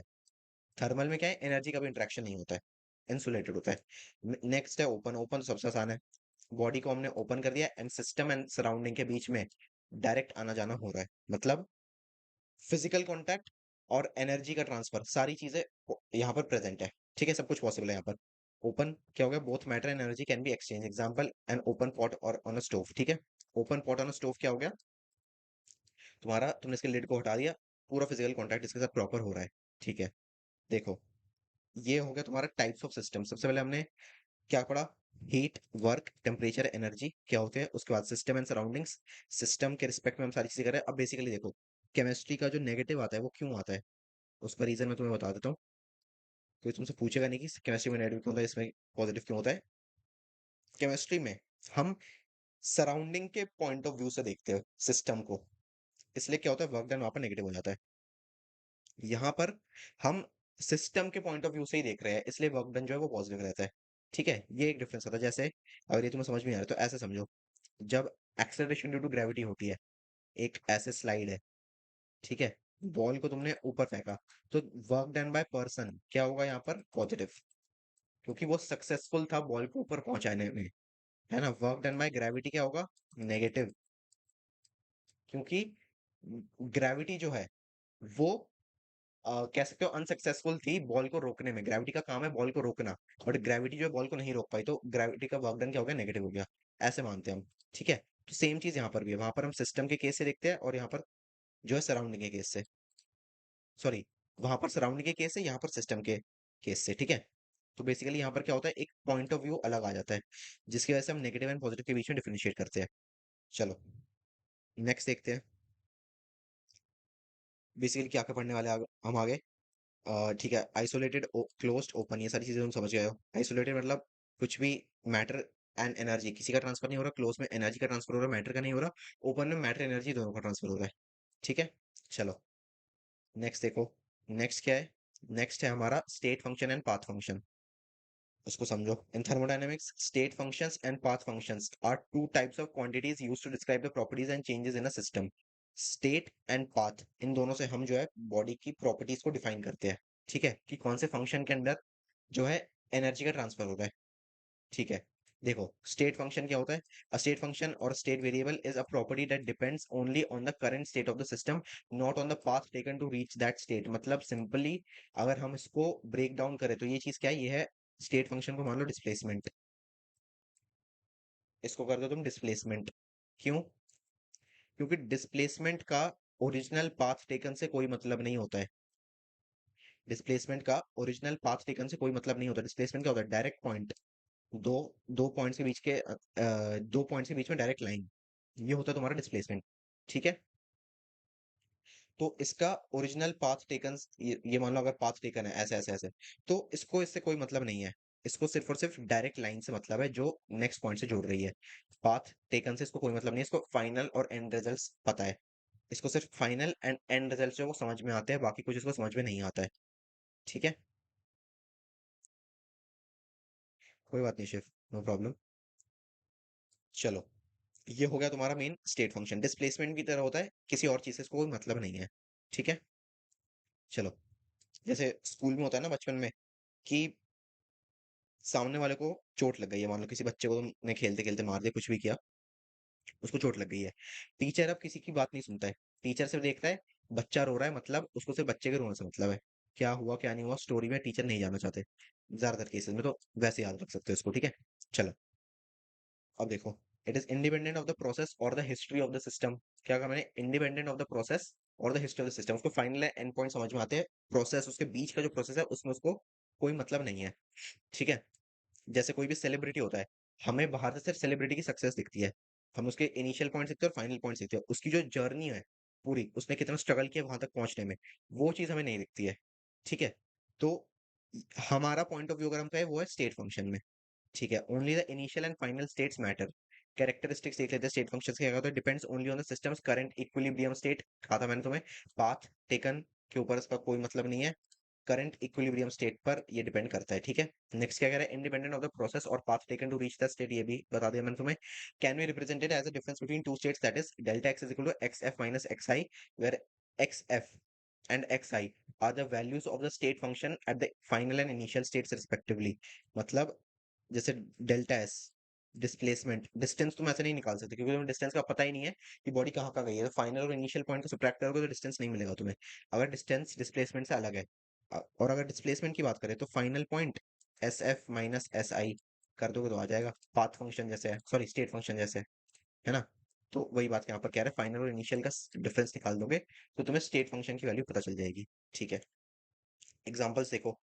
Internal energy, internal energy you, body की खुद की जो एनर्जी है, स्टोर्ड इंटरनल एनर्जी, पढ़ेंगे इसको आगे। एंथैल्पी एंड एंट्रोपी, ये फिजिक्स में किसी काम की नहीं, केमिस्ट्री में काम में आता है, बट मैंने यहाँ पे डाल दी क्योंकि ये भी स्टेट फंक्शंस होते हैं। एंथैल्पी, एंथैल्पी बेसिकली क्या है, मेजर ऑफ एनर्जी, कितनी एनर्जी है। ठीक है, एंट्रोपी क्या होता है, स्टेट ऑफ डिसऑर्डर, कितना डिसऑर्डर है, कितनी कितना एरर है, कितनी मिस्टेक्स है बॉडी में। ठीक है। इसको तुम केमिस्ट्री में पढ़ना, केमिस्ट्री में तुम्हें बेटर समझ में आएगा, क्योंकि ऑफ कोर्स वहीं पे ये चीज आती है, गिब्स फ्री वगैरह। प्रेशर, वॉल्यूम, टेम्परेचर, ये चीज तो मेन है हमारी। प्रेशर, वॉल्यूम, टेम्परेचर, फिजिक्स में तो हम इन तीनों के साथ खेलते रहते हैं। ठीक है। और इंटरनल एनर्जी भी, ये हमारे सबसे ज्यादा इंपॉर्टेंट पॉइंट्स हैं यहाँ पर। ठीक है। चलो, कोई डाउट है तो बीच में पूछ लेना मेरे से, कुछ भी डाउट है तो। चलो, नेक्स्ट क्या कह रहा है, since these quantities depend only on the state of the system, their changes are the same regardless of the process of the system goes through. Obviously सबका जो चेंज होगा फाइनल एंड इनिशियल, क्योंकि system का जो final and initial point होगा वही final and initial point इनका होगा, क्योंकि ये स्टेट पर डिपेंड करते हैं, पाथ पर डिपेंड करते नहीं है। तो इन सब का फाइनल एंड इनिशियल अगर हम निकालेंगे, या फिर डेल्टा वैल्यू इन सब की अगर हम निकालेंगे, तो वो सेम आएगी। ठीक है, क्योंकि इनको स्टेट से मतलब है, पाथ से मतलब नहीं है। चलो, नेक्स्ट देखते हैं, पाथ फंक्शन। ठीक है, आज हम मेजरली थ्योरी पर फोकस करेंगे, लास्ट में जब लेक्चर एंड होने वाला होगा उस टाइम पर हम न्यूमेरिकल्स पे फोकस करेंगे। अभी थ्योरी को समझो, क्योंकि इसकी थ्योरी समझना बहुत इंपॉर्टेंट है। अगर अभी थ्योरी नहीं समझे तो आगे जाके कुछ भी समझ में नहीं आएगा। ठीक है, थ्योरी को अच्छे से समझो, फिर न्यूमेरिकल्स वगैरह बन जाएंगे, क्योंकि फॉर्मूलाज लिमिटेड है, उन्हीं को बार बार हमें यूज करना है। चलो, पाथ फंक्शन देख लेते हैं। A path function is a property that depends on the specific path taken to go from one state to another. ठीक है, ऐसे समझो इसको। ये है ए पॉइंट, ये है बी पॉइंट। ए पॉइंट से बी पॉइंट तक जाने में कुछ भी पाथ लिया उसने, ऐसे ऐसे ऐसे घूम घूम के ये फाइनली गया। तो ये जो है, यहाँ पर जो पाथ फंक्शन, जिन क्वांटिटीज की हम बात करेंगे फिजिकल क्वांटिटीज की, वो पूरे पाथ पर डिपेंड करती है, ना कि सिर्फ और सिर्फ फाइनल एंड इनिशियल पॉइंट्स। ठीक है, ऐसी बहुत ही कम क्वांटिटीज है, हम तो सिर्फ वर्क एंड हीट पढ़ेंगे, बट वैसे भी पाथ फंक्शन में बहुत ही कम जो है यूनिट्स है हमारे पास, या फिर फिजिकल क्वांटिटीज, या फिर लास्ट वाला केस उठाओ, क्या कहा था मैंने, सेलिब्रिटी वाला। सेलिब्रिटी की दुनिया, ये एक सेलिब्रिटी है मान लो, तो सेलिब्रिटी के जो फैंस है, या फिर जो हम है, पब्लिक है, पब्लिक आय से अगर हम उसको देखें, तो हमें सिर्फ उसका स्टेट फंक्शन दिखता है, मतलब उसने कहाँ से स्टार्ट किया एंड वो कहाँ पहुंच गया। ठीक है, कहाँ से उसने स्टार्ट किया एंड कहाँ पर वो पहुंच गया, ये हमें समझ में आता है। लेकिन उसकी लाइफ में बहुत कम लोग होंगे जो उसके क्लोज के लोग होंगे, उनको पता होगा कि उसने कहाँ से स्टार्ट किया था एक्चुअली, उसने क्या क्या स्ट्रगल्स देखे लाइफ में, और उसने कितनी मेहनत करी है अपने टॉप तक पहुंचने में, है ना। तो इसलिए पाथ फंक्शन में हमारे पास, ऐसे समझ सकते हो तुम कि फिजिकल क्वांटिटीज कम होती है, स्टेट फंक्शन में हमारे पास मैक्सिमम फिजिकल क्वांटिटीज होती है। ठीक है।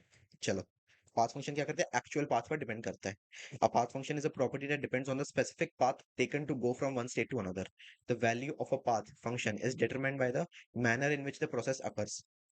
ठीक है, स्टेट में क्या होता था, कोई फर्क नहीं पड़ता कैसे प्रोसेस अगर करे, कुछ भी जो है बॉडी कर रही हो, स्टेट फंक्शन को उससे मतलब नहीं है, उसको सिर्फ करंट इक्विलिब्रियम पर फोकस करना होता है। ठीक है, meaning that it varies based on the process followed. ये बात मैं तुम्हें बता चुका हूँ ऑलरेडी, कुछ भी डाउट है तो पूछ लेना। कैरेक्टरिस्टिक्स ऑफ पाथ फंक्शंस देख लेते हैं। डिपेंड्स ऑन द प्रोसेस और पाथ टेकन, ठीक है, पता ही हमें, can not be determined solely by the initial and final states, obviously. अब बॉडी अगर इस पॉइंट पर है, यहाँ से ऐसे ऐसे घूम घूम के वो बी पॉइंट तक पहुंचा है, तो बी पॉइंट और ए पॉइंट का सिर्फ डिफरेंस निकाल दोगे तो तुम्हें इस पूरे पाथ की वैल्यू थोड़ी पता चलेगी, तुम्हें तो सिर्फ और सिर्फ जो डिस्प्लेसमेंट है उसकी वैल्यू मिलेगी, डिस्टेंस की वैल्यू नहीं मिलेगी तुम्हें। तो फाइनल एंड इनिशियल यहाँ पर नहीं कर सकते हम। Delta X is equal to delta X F, या फिर X F minus X I is equal to delta X, ये सिर्फ और सिर्फ स्टेट में पॉसिबल है, पाथ फंक्शन में ये चीज पॉसिबल नहीं है। Path functions are generally inexact differentials, meaning they cannot be written as the difference between two states, ये बात हम ऑलरेडी कर चुके हैं। ठीक है। चलो, एग्जांपल्स ऑफ पाथ फंक्शंस देख लो। वर्क एंड हीट, ये हम मेजरली यहाँ पर पढ़ेंगे, वर्क, हीट, टेम्परेचर, ये सारी चीजें बार बार रिपीट होगी यहाँ पर। ठीक है, स्पेसिफिक हीट बाद में आएगा वो, बट ये सारी चीजें बार बार रिपीट होगी। वर्क क्या होता है, the amount of work done depends on how the system goes from initial to the final state. Work done जो है वो पाथ टेकन पर जो है फोकस करता है। प्रेशर, वॉल्यूम, टेम्परेचर, ये सारी चीजें सिर्फ और सिर्फ फाइनल एंड इनिशियल पॉइंट्स को देखती है। वर्क डन टोटल पाथ पर डिपेंड करता है। ठीक है, हीट का भी सेम है, the amount of heat exchanged also depends on the specific process. Example, different heat values for isothermal and adiabatic expansions. ये चीजें क्या है, isothermal, adiabatic, isochoric, isothermal, adiabatic, ये सारी की सारी चीजें हम नेक्स्ट लेक्चर में पढ़ेंगे, जब हम टाइप्स ऑफ थर्मोडायनेमिक प्रोसेस देखेंगे। ठीक है, क्योंकि तब केटीजी आ जाएगा डायरेक्ट, वहां पर उसको रिलेट करके उस टॉपिक में हम एंटर कर जाएंगे। ठीक है, अभी के लिए हमें बेसिकली क्या पढ़ना है, फर्स्ट लॉ, जीरोथ लॉ और इसका theoretical and numerical part, base को स्ट्रॉन्ग करना है, उसके बाद यहाँ पर पहुंचेंगे हम टाइप्स ऑफ थर्मोडायनेमिक प्रोसेसेस। ठीक है, आइसोकोरिक, आइसोथर्मल, एडियाबेटिक, सारी चीजें तब हम देख लेंगे। चलो, अब नेक्स्ट देखते हैं हमारे पास क्या रह गया है। अच्छा हाँ, थर्मल इक्विलिब्रियम जब हम पढ़ेंगे तब जीरोथ लॉ, ये जीरोथ लॉ का कह सकते हो बेस है। ठीक है, तो तब तक किसी को भी कोई डाउट है तो बताओ, उसके बाद हम क्लियर करेंगे। कोई बात नहीं डोरेमी, नो प्रॉब्लम। किसी को कोई भी अभी तक डाउट है तो बताओ। थर्मल इक्विलिब्रियम हम स्टार्ट करेंगे, वो नया टॉपिक है ना, जीरोथ लॉ के साथ वो कनेक्ट हो जाएगा, तो उससे पहले किसी को कोई भी डाउट है तो पूछो। वेट कर लेता हूँ मैं, पानी पी लेता हूँ, 2 मिनट रुक जाओ।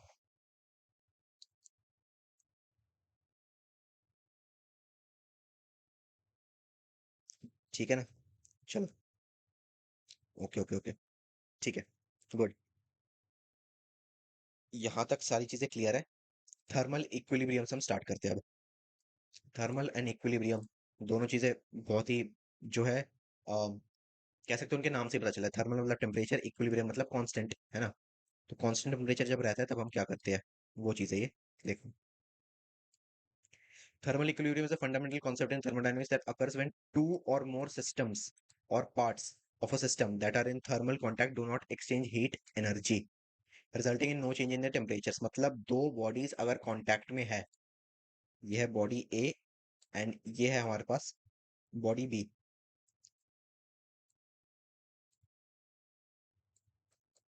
इन दोनों के बीच में कोई भी टेम्परेचर का, या फिर कह सकते हो मोर स्पेसिफिकली अगर मैं बोलूं, तो हीट एनर्जी का एक्सचेंज नहीं हो रहा है।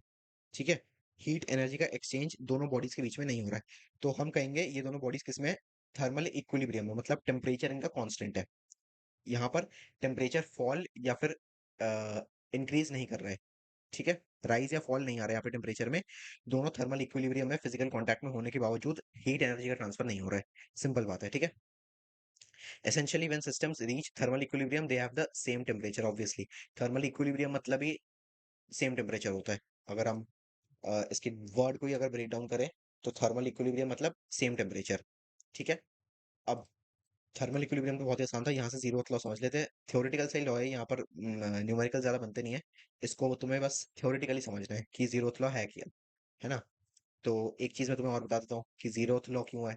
तुमने लॉज ऑफ मोशन पढ़े, तुमने इक्वेशंस ऑफ मोशन पढ़े, तुमने केपलर के लॉस पढ़े, बहुत सारे लॉस पढ़ लिए अभी तक तुमने फिजिक्स में, है ना।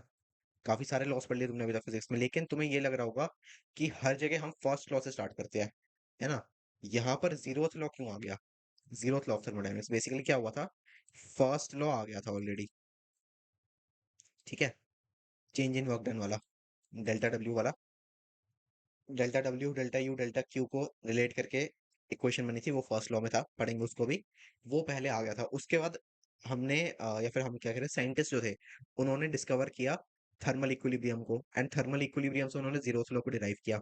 फिर उनको समझ में आया कि जो जीरोथ लॉ है वो ज्यादा इंपॉर्टेंट है बेस को क्लियर करने के लिए। मतलब जीरोथ लॉ अगर डिफाइन नहीं करेंगे, जीरोथ लॉ में जो इन्होंने दिया हुआ है, अगर उसको डिफाइन नहीं करेंगे, तो फर्स्ट लॉ एंड उसके बाद की जो लॉज है, थर्ड लॉ तक ज्यादा, थर्ड लॉ सिलेबस में नहीं है, बट थर्ड लॉज तक के जो भी लॉज है उनको समझना बहुत मुश्किल हो जाएगा अगर हमने थर्मल इक्विलिब्रियम को डिराइव नहीं किया। तो अब फर्स्ट लॉ ऑलरेडी बन चुका है, तो थर्मल इक्विलिब्रियम को फर्स्ट लॉ नहीं बना सकते, इसलिए उसको जीरोथ लॉ बना दिया था। ठीक है, ये जनरल नॉलेज के लिए मैं तुम्हें बता रहा हूँ कि तुम्हें अगर लगे कि जीरोथ लॉ क्यों है, फर्स्ट लॉ क्यों नहीं है, हर चीज में तुम फर्स्ट से स्टार्ट करते हैं, है ना। चलो, अब देखो, the zeroth law of thermodynamics formally defines thermal equilibrium and provides the foundation for temperature measurement। Temperature measurement हमें थर्मल इक्विलिब्रियम से हमने इस लॉ को डिराइव किया है, ठीक है। स्टेटमेंट वाइज समझो इसको।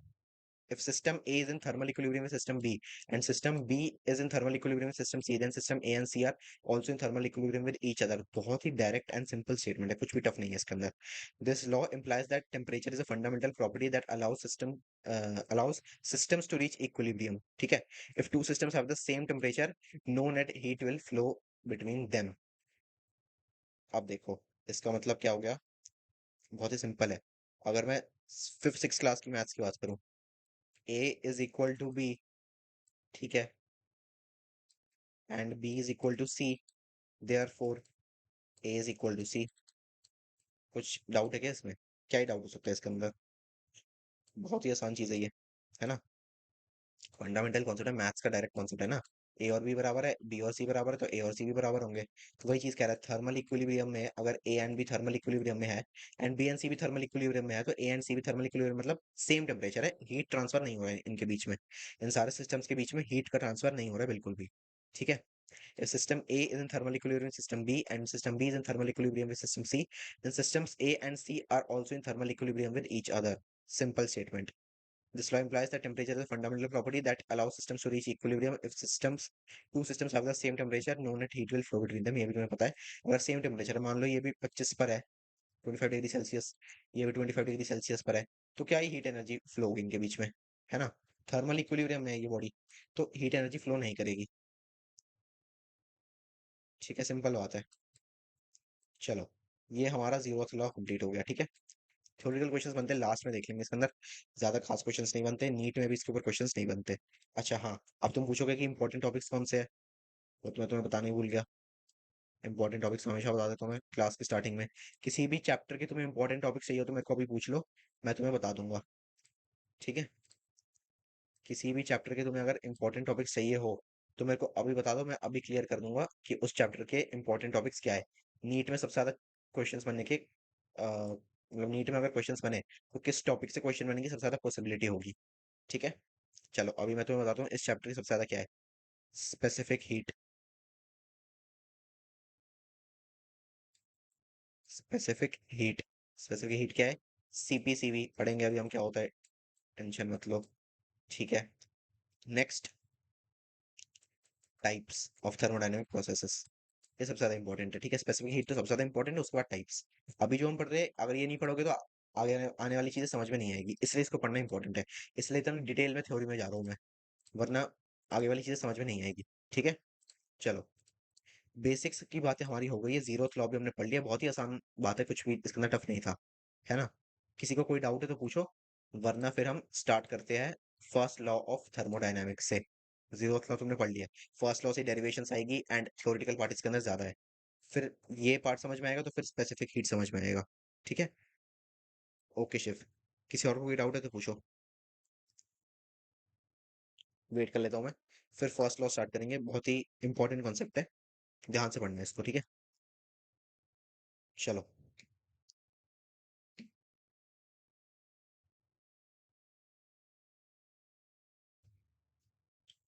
ओके ओके ठीक है, चलो. Heat, internal energy and work done, ये है हमारा काफी इंपॉर्टेंट टॉपिक. वरना इसके बिना, जैसे थर्मल इक्विलिब्रियम के बिना जीरो लॉ डिराइव नहीं होता, heat, internal energy and work done के बिना फर्स्ट लॉ डिराइव नहीं होगा. ठीक है, ये पहले हम क्या करेंगे, हीट और ये सारी जो भी चीजें हमारी, इनको हम डिटेल में डिस्कस करेंगे. ठीक है, डिटेल में डिस्कस करेंगे थ्योरेटिकली कि ये एक्चुअल में होती क्या है, एज फिजिकल क्वांटिटीज क्या है ये, वो समझेंगे. उसके बाद हम इनके न्यूमेरिकल्स पे जाएंगे. ठीक है, चलो, सबसे पहले हीट की बात करते हैं. हीट, हीट तुम्हें पता है फॉर्म ऑफ एनर्जी होती है, ट्रांसफर एनर्जी ट्रांसफर होती है हीट, है ना. जब भी हीट एनर्जी ट्रांसफर होती है क्या होता है, टेम्परेचर में चेंज आता है, राइज हो जाता है टेम्परेचर. चलो, definition, heat is a transfer of thermal energy between a system and its surroundings due to a temperature difference. ठीक है, मतलब, अब सुनो, सिस्टम और सराउंडिंग अगर क्लोज सिचुएशन में है या फिर ओपन सिचुएशन में है तो क्या होता है, एनर्जी का ट्रांसफर होता है. ठीक है, अब अगर सिस्टम ये है और सराउंडिंग ये है, ठीक है, सिस्टम ये है, सराउंडिंग ये है. अब ये दोनों चीजें जो है फिजिकल कांटेक्ट में है, सिस्टम एंड सराउंडिंग दोनों क्या है, फिजिकल कांटेक्ट में है.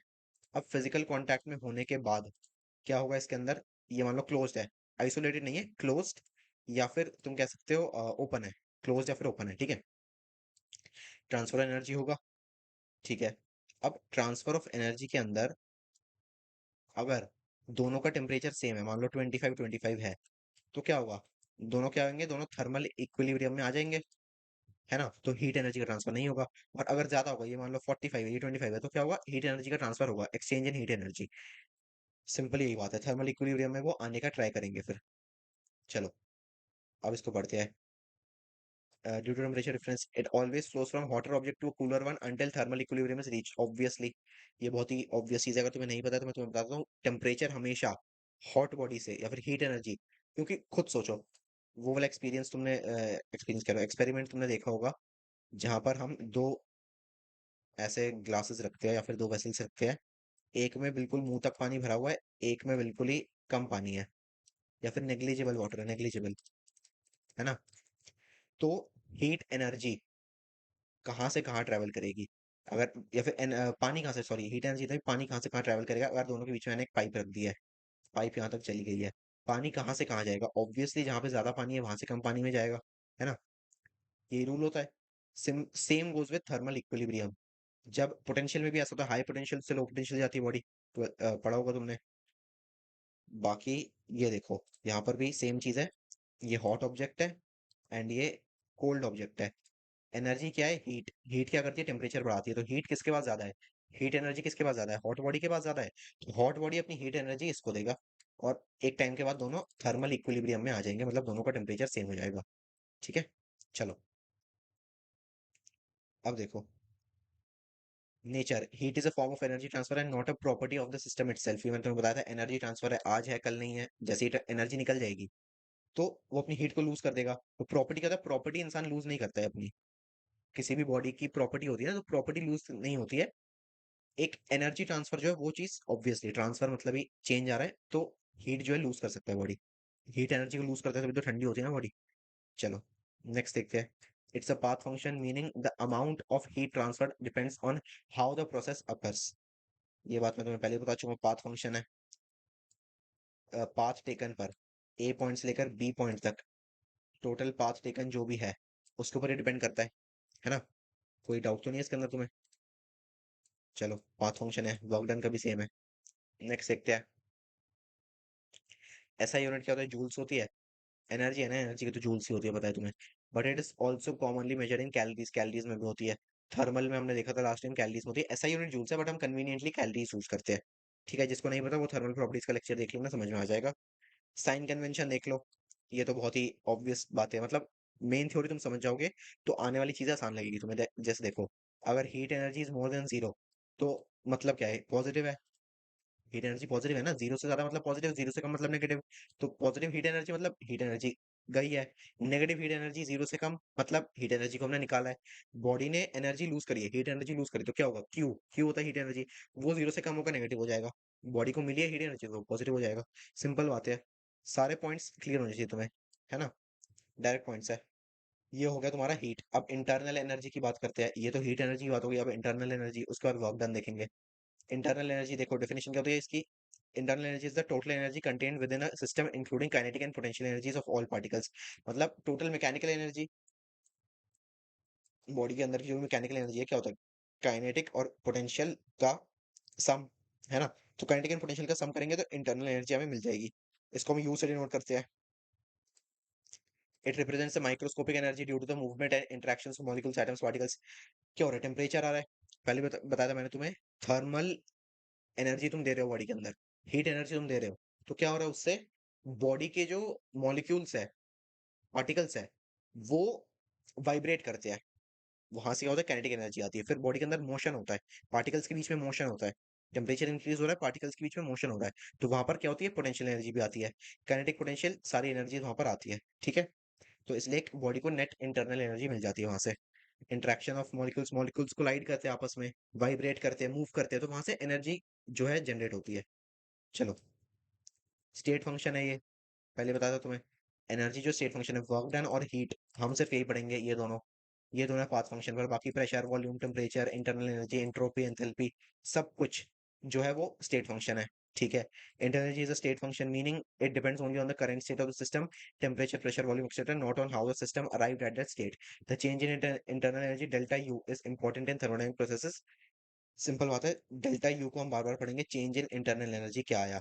ठीक है, नेक्स्ट देखो। Relation to temperature, in an ideal gas the internal energy is directly proportional to the temperature. ठीक है, as the temperature increases the internal energy also increases. जैसे जैसे टेम्परेचर बढ़ता है वैसे वैसे डेल्टा यू, इंटरनल एनर्जी क्या होता है? इंक्रीज करती है। ठीक है, अब देखो एक चीज मैं तुम्हें बता देता हूँ यहाँ पर। ये सारी चीजें हमारे पास कहाँ से आई है? ये सारी चीजें आई है हमारे पास आइडियल गैस की। अगर हम बात करते हैं तो क्या है? आइडियल गैस इक्वेशन से। स्टेट्स ऑफ मैटर तुम्हारा हट गया है। काइनेटिक थ्योरी ऑफ गैसेस पढ़ोगे, उसमें आइडियल गैस इक्वेशन बार बार आता है, उसकी डेरिवेशन वगैरह सब कुछ है वहाँ पर। स्टेट्स ऑफ मैटर केमिस्ट्री का तो तुम्हारा हट गया है। बट मैं तुम्हें बताता हूँ आइडियल गैस इक्वेशन क्या होती है। पी इक्वल एनआरटी, बार बार देखा होगा तुमने, बहुत बार देखा होगा ये तो। P equal NRT. सारी चीजें क्या डिस्कस कर लेते हैं। पी क्या है? प्रेशर, वी क्या है? वॉल्यूम, एन क्या नंबर ऑफ मोल्स, आर क्या है? Ideal universal gas constant. ठीक है, 8.614 के आसपास इसकी वैल्यू आती है। एन टी क्या है? टेम्परेचर। ठीक है, ये होती है ideal gas equation. P equal NRT. तो जो भी हम आगे चीजें पढ़ने वाले हैं, CP, CV, types of thermodynamic processes, सब कुछ यहीं से डिराइव हुआ है, पी विजिकल एनआरटी से। ठीक है, चलो।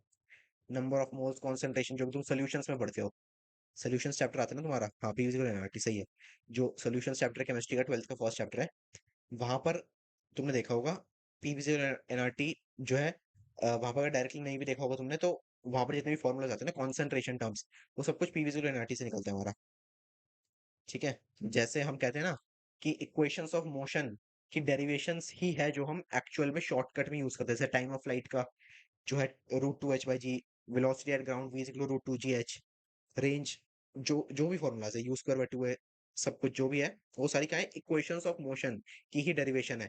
यहाँ पर भी बेसिकली केमिस्ट्री के अंदर कॉन्सेंट्रेशन टर्म्स, मोल्स, जो भी चीजें हैं, वो सारी चीजें जो तुम पढ़ते हो, वो सब कुछ जो है तुम्हारा आइडियल गैस इक्वेशन से डिराइव हुआ है। मैक्सिमम चीजें आइडियल गैस इक्वेशन से आई है हमारे पास। ठीक है, तो बहुत इंपॉर्टेंट इक्वेशन है ये। चलो, ये हो गया तुम्हारा इंटरनल एनर्जी। ठीक है, ये टेम्परेचर पर डिपेंड करता है, रिलेशन टू टेम्परेचर। एक और चीज बताता हूँ तुम्हें, ये वॉल्यूम पे डिपेंड नहीं करता, प्रेशर पे डिपेंड नहीं करता, किसी भी और चीज के ऊपर डिपेंड ये नहीं करता। किसके ऊपर डिपेंड करता है, सिर्फ और सिर्फ टेम्परेचर के ऊपर। ठीक है, इंटरनल एनर्जी सिर्फ और सिर्फ टेम्परेचर के ऊपर डिपेंड करती है। चलो, क्योंकि टेम्परेचर के अंदर क्या पोटेंशियल है, टेम्परेचर की क्या एबिलिटी है, टेम्परेचर में चेंज आएगा, बॉडी का, बॉडी के जो मॉलिक्यूल्स है वो मोशन करेंगे, मोशन में बॉडी के molecules kinetic and potential energy gain करेंगे, जितना ज्यादा टेम्परेचर उतना ज्यादा काइनेटिक एंड पोटेंशियल एनर्जी बढ़ेगा, क्योंकि मूवमेंट हो रहा है ना, विगरस मूवमेंट हो रहा है, बिल्कुल मॉलिक्यूल्स का कोलाइड कर रहे हैं, वाइब्रेट कर रहे हैं, सारी चीजें हैं। तो जैसे जैसे वो चीज बढ़ेगी वैसे वैसे इंटरनल एनर्जी भी बढ़ती रहेगी, तो टेम्परेचर के ऊपर ही डिपेंड करता है। लास्ट देख लेते हैं, work done, work energy power में तुम पढ़ी चुके हो इसको, बहुत बार देख चुके हैं हम। फोर्स इंटू डिस्प्लेसमेंट का कॉमन फॉर्मूला, यहाँ पर हम इसको अलग एस्पेक्ट से देखेंगे, वो देख लेते हैं क्या होता है। Work is the energy transferred when a force is applied over a distance, मतलब बेसिकली डेल्टा के ही, चेंज इन काइनेटिक एनर्जी, यही होता है वर्क डन। और क्या कह रहा है, in thermodynamics work is typically associated with volume changes in a gas, expansion और compression, but it can also involve other process, example electrical work. मतलब बेसिकली क्या कह रहा है, वॉल्यूम के साथ वर्क डन जो है वो डील करता है। ठीक है, चेंज इन गैस की बात करते हैं वहां पर, तो वॉल्यूम के अंदर चेंज आ रहा है, वर्क डन का वहां पर इन्वॉल्वमेंट आएगा, सिंपल। पाथ फंक्शन, ये तुम्हें बता चुका, path function and work energy and heat energy, ये दोनों क्या है, path function. Like heat work is a path function, meaning the amount of work done depends on the process followed. ठीक है, साइन कन्वेंशन देख लेते हैं, सेम चीज है। System, system does work on the surrounding, system work कर रहा है, पॉजिटिव है वो, तो वर्क डन 0 से ज्यादा होगा। सिस्टम के ऊपर वर्क डन हो रहा है, सराउंडिंग जो है वो सिस्टम पर काम कर रही है, ऐसे मान लो। ठीक है, सराउंडिंग जो है वो सिस्टम पर काम कर रही है, तो वर्क डन जो है वो नेगेटिव हो जाएगा। ठीक है, जीरो मतलब 0 से कम। अब देखो, यहाँ पर एक फॉर्मूला तुम्हारा जाता है, इंपॉर्टेंट फॉर्मूला है, work done equal to P delta V. For gas undergoing expansion और compression, the work done can be written as work done equal to P delta V. ये भी कहाँ से आया, पीवी इक्वल टू एनआरटी से आया ये भी। ठीक है, PV is equal to NRT से आया है, मतलब वर्क डन को हम एनआरटी लिख सकते हैं, बिल्कुल लिख सकते हैं। वर्क डन को हम number of moles into temperature into universal gas constant लिख सकते हैं, नहीं बिल्कुल लिख सकते हैं। फिर P is pressure and delta we is the change in volume. ठीक है, ये मैंने तुम्हें बताया था, वर्क जो है वो किससे डील करता है, चेंज इन वॉल्यूम से वो डील करता है। चलो, ये हो गई हमारी basically internal energy and work done की बात। अब तुम्हें पता है इंटरनल एनर्जी क्या होता है, हीट क्या होता है, वर्क डन क्या होता है, सारी चीजें तुम्हें सेपरेटली पता है, तो अब तुम वर्क डन कह दो, फर्स्ट लॉ ऑफ थर्मोडायनेमिक्स को इजीली समझ पाओगे। ठीक है, जैसे वहां पर थर्मल इक्विलिब्रियम समझ लिया, फर्स्ट लॉ में कोई दिक्कत नहीं आई। यहाँ पर तुमने ये तीनों कॉन्सेप्ट समझ लिए, तो फर्स्ट लॉ में कोई दिक्कत नहीं आएगी। चलो, the first law of thermodynamics is a fundamental principle of energy conservation, energy is conserved. It states that energy can not be created nor और बी डिस्ट्रॉयड, ये तो तुम्हें पता ही है, तो लॉ ऑफ एनर्जी कंजर्वेशन है। It can only be transferred और converted from one form to another. In thermodynamics this law relates to the internal energy of the system and how it changes due to heat and work. मतलब heat and work में हम change ला रहे हैं, तो internal energy भी change हो रही है, एनर्जी है वो लूज नहीं हो रही है, किसी और फॉर्म में कन्वर्ट हो रही है। जैसे जब बॉडी मूव करती है, तो जब फ्रिक्शनलेस केस होता है तभी हम पोटेंशियल एंड काइनेटिक एनर्जी को कंसीडर करते हैं, वरना जब फ्रिक्शन आ जाती है तो वही पोटेंशियल या फिर काइनेटिक एनर्जी जो है वो किसमें, फ्रिक्शन उसको कंज्यूम कर जाता है और उसको क्या करता है, हीट में कन्वर्ट कर देता है, तो एनर्जी वहां पे कंजर्व नहीं होती है। यहाँ पर क्या है, यहाँ पर भी एनर्जी कंजर्व है बेसिकली। ठीक है, अब देखो, the first law of thermodynamics can be mathematically expressed, ये इसका मैथमेटिकल डेरिवेशन है, इसलिए इसको पढ़ाने का मेन मतलब ही है। डेल्टा यू इंटरनल एनर्जी का चेंज क्या होता है, हीट माइनस वर्क डन। ठीक है, इंटरनल एनर्जी का change delta U is equal to heat energy minus work done. ठीक है, सिंपल चीज है बिल्कुल। किसी कोई डाउट तो नहीं है? I hope. यहाँ पर डेल्टा यूज लो, क्यू माइनस डब्ल्यू हमारे पास आ गया है। लास्ट टॉपिक है हमारा, लास्ट टॉपिक क्या है तुम्हारा? Specific heat. हाँ, स्पेसिफिक हीट तुम पढ़ोगे, बस फिर चैप्टर तुम्हारा खत्म हो जाएगा। चैप्टर तो खत्म नहीं होगा, क्लास खत्म हो जाएगी क्वेश्चन प्रैक्टिस के साथ। ठीक है, चलो गुड। एक बार एक काम करता हूँ, पूरे को जल्दी जल्दी एकदम 30 to 40 सेकेंड्स में रिवाइज करा देता हूँ, ठीक है? उसके बाद जो है हम स्पेसिफिक हीट को देखेंगे, फिर सारे क्वेश्चंस एक साथ सॉल्व करेंगे। चलो, जो लोग लेट आए उनको मैं बता देता हूँ, मेंटोरशिप का आज लास्ट डे है। 1000 रुपीज ऑफ तुम्हें आज लास्ट डे मिलेगा, उसके बाद ओरिजिनल प्राइस 5000 पे ही तुम्हें मिलेगा। ठीक है, तो फायदा उठा लो इसका। चलो स्टार्ट करते हैं बिल्कुल बेसिक से। थर्मोडायनेमिक्स मतलब थर्मल मोशन की, थर्मल एनर्जी की वजह से जो मोशन हो रहा है उसके डायनामिक्स, उसके कॉज कौन पड़ रहे हैं यहाँ पर? सिंपल बात है, हीट, वर्क, टेम्परेचर, एनर्जी। ये सारे इसके मेन पॉइंट्स है, इसी के अराउंड पूरा का पूरा चैप्टर हमारा रिवॉल्व करता है। ठीक है, इसी के अराउंड हमारा सारा चैप्टर रिवॉल्व करता है, हीट, वर्क, टेम्परेचर, एनर्जी। क्योंकि इसी की वजह से थर्मल चेंज आता है बॉडी के अंदर। ठीक है, अब थर्मोडायनेमिक्स में क्या होता है, हम बेसिकली एक सिस्टम ले लेते हैं, एक उसके बाहर का सब कुछ सराउंडिंग होता है, उन दोनों को डिवाइड करती है बाउंड्री। सिस्टम क्या होता है? Part of the universe under study, जिसको हम ऑब्जर्व कर रहे हैं, जिसके अंदर सब कुछ हो रहा है, वो है सिस्टम। सिस्टम के बाहर जो भी है वो सब कुछ है सराउंडिंग। ठीक है, सिस्टम और सराउंडिंग को डिवाइड क्या करती है? बाउंड्री। जैसे क्रिकेट मैच होता है ना, क्रिकेट मैच चौका या फिर छक्का कब हो जाता है? जब बाउंड्री को क्रॉस करते हैं, तो वही बाउंड्री है सिस्टम और सराउंडिंग के बीच का डिफरेंस।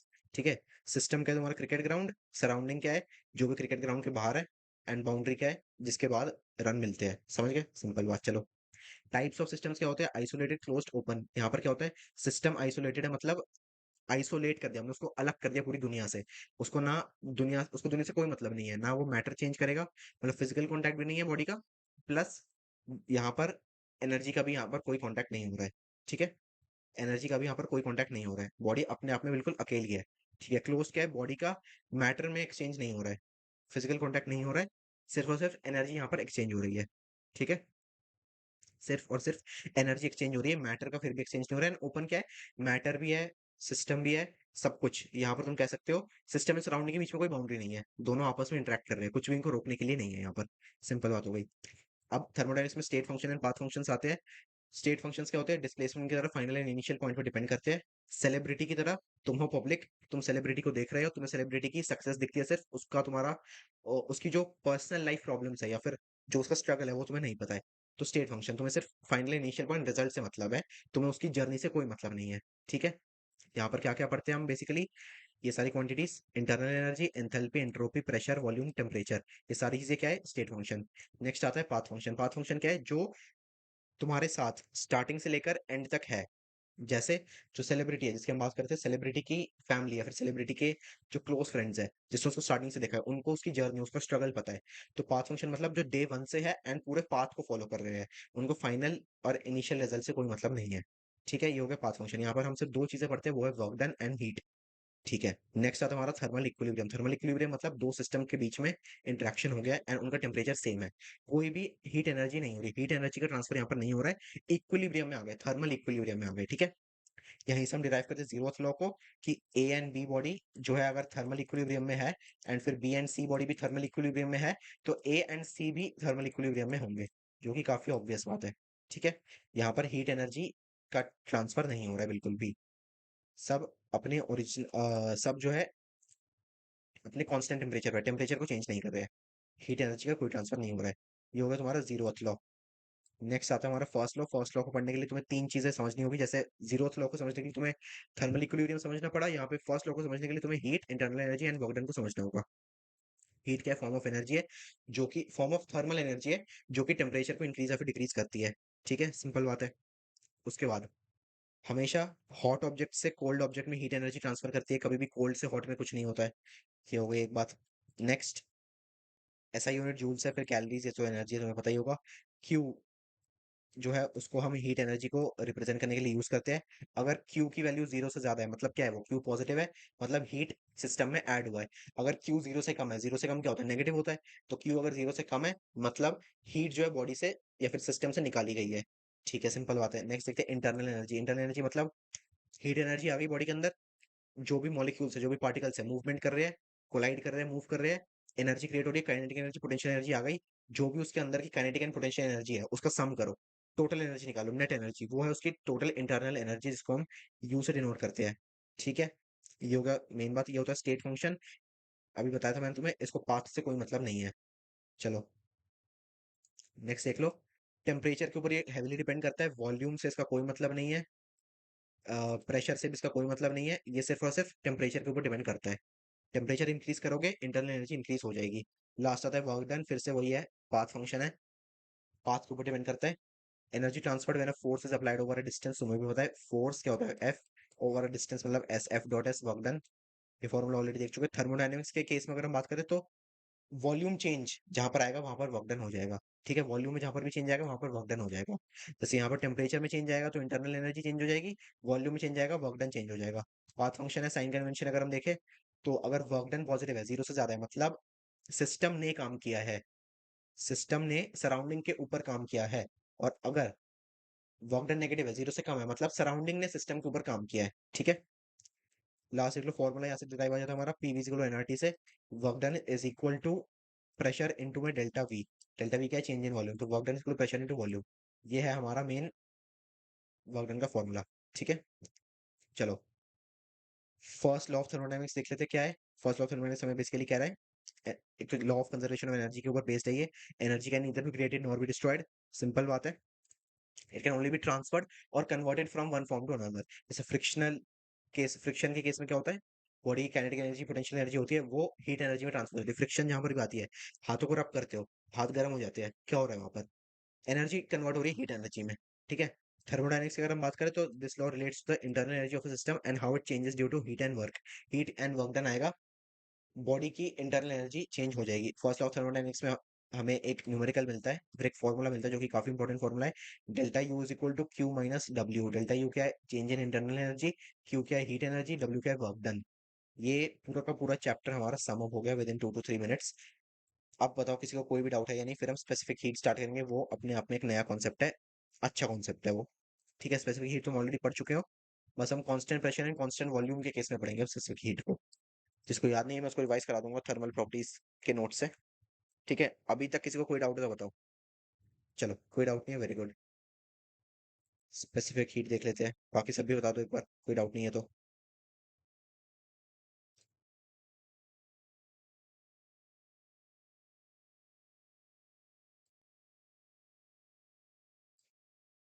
ठीक है, ऑल क्लियर, ओके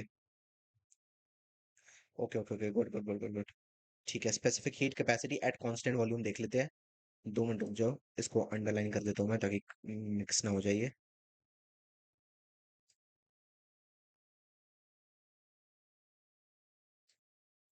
ठीक है, आप देखो, specific heat capacity at constant volume मतलब तूने वॉल्यूम को कांस्टेंट कर दिया, सीवी। सी क्या है, स्पेसिफिक हीट कैपेसिटी, वी क्या है, वॉल्यूम। अब स्पेसिफिक हीट कैपेसिटी क्या है, जिसको नहीं पता थर्मल प्रॉपर्टीज में जाते हैं हम, एंड यहाँ पर जो है स्पेसिफिक हीट कैपेसिटी देख लेते हैं। बेसिकली क्या है, refers to the amount of heat energy required to raise the temperature of a unit mass of a substance by 1 degree Celsius और 1 केल्विन। मतलब एक, जो भी तुमने यूनिट में बॉडी को मेजर किया है, ग्राम में मेजर किया है, किलोग्राम में मेजर किया है, फर्क नहीं पड़ता, किसी भी तुमने यूनिट में बॉडी को मेजर कर लिया उसका वेट। ठीक है, अब उस बॉडी का मान लो 1000 ग्राम वेट है। ठीक है, अब 1000 ग्राम का एक यूनिट कितना होगा, 1 ग्राम का, ऑब्वियस है ना।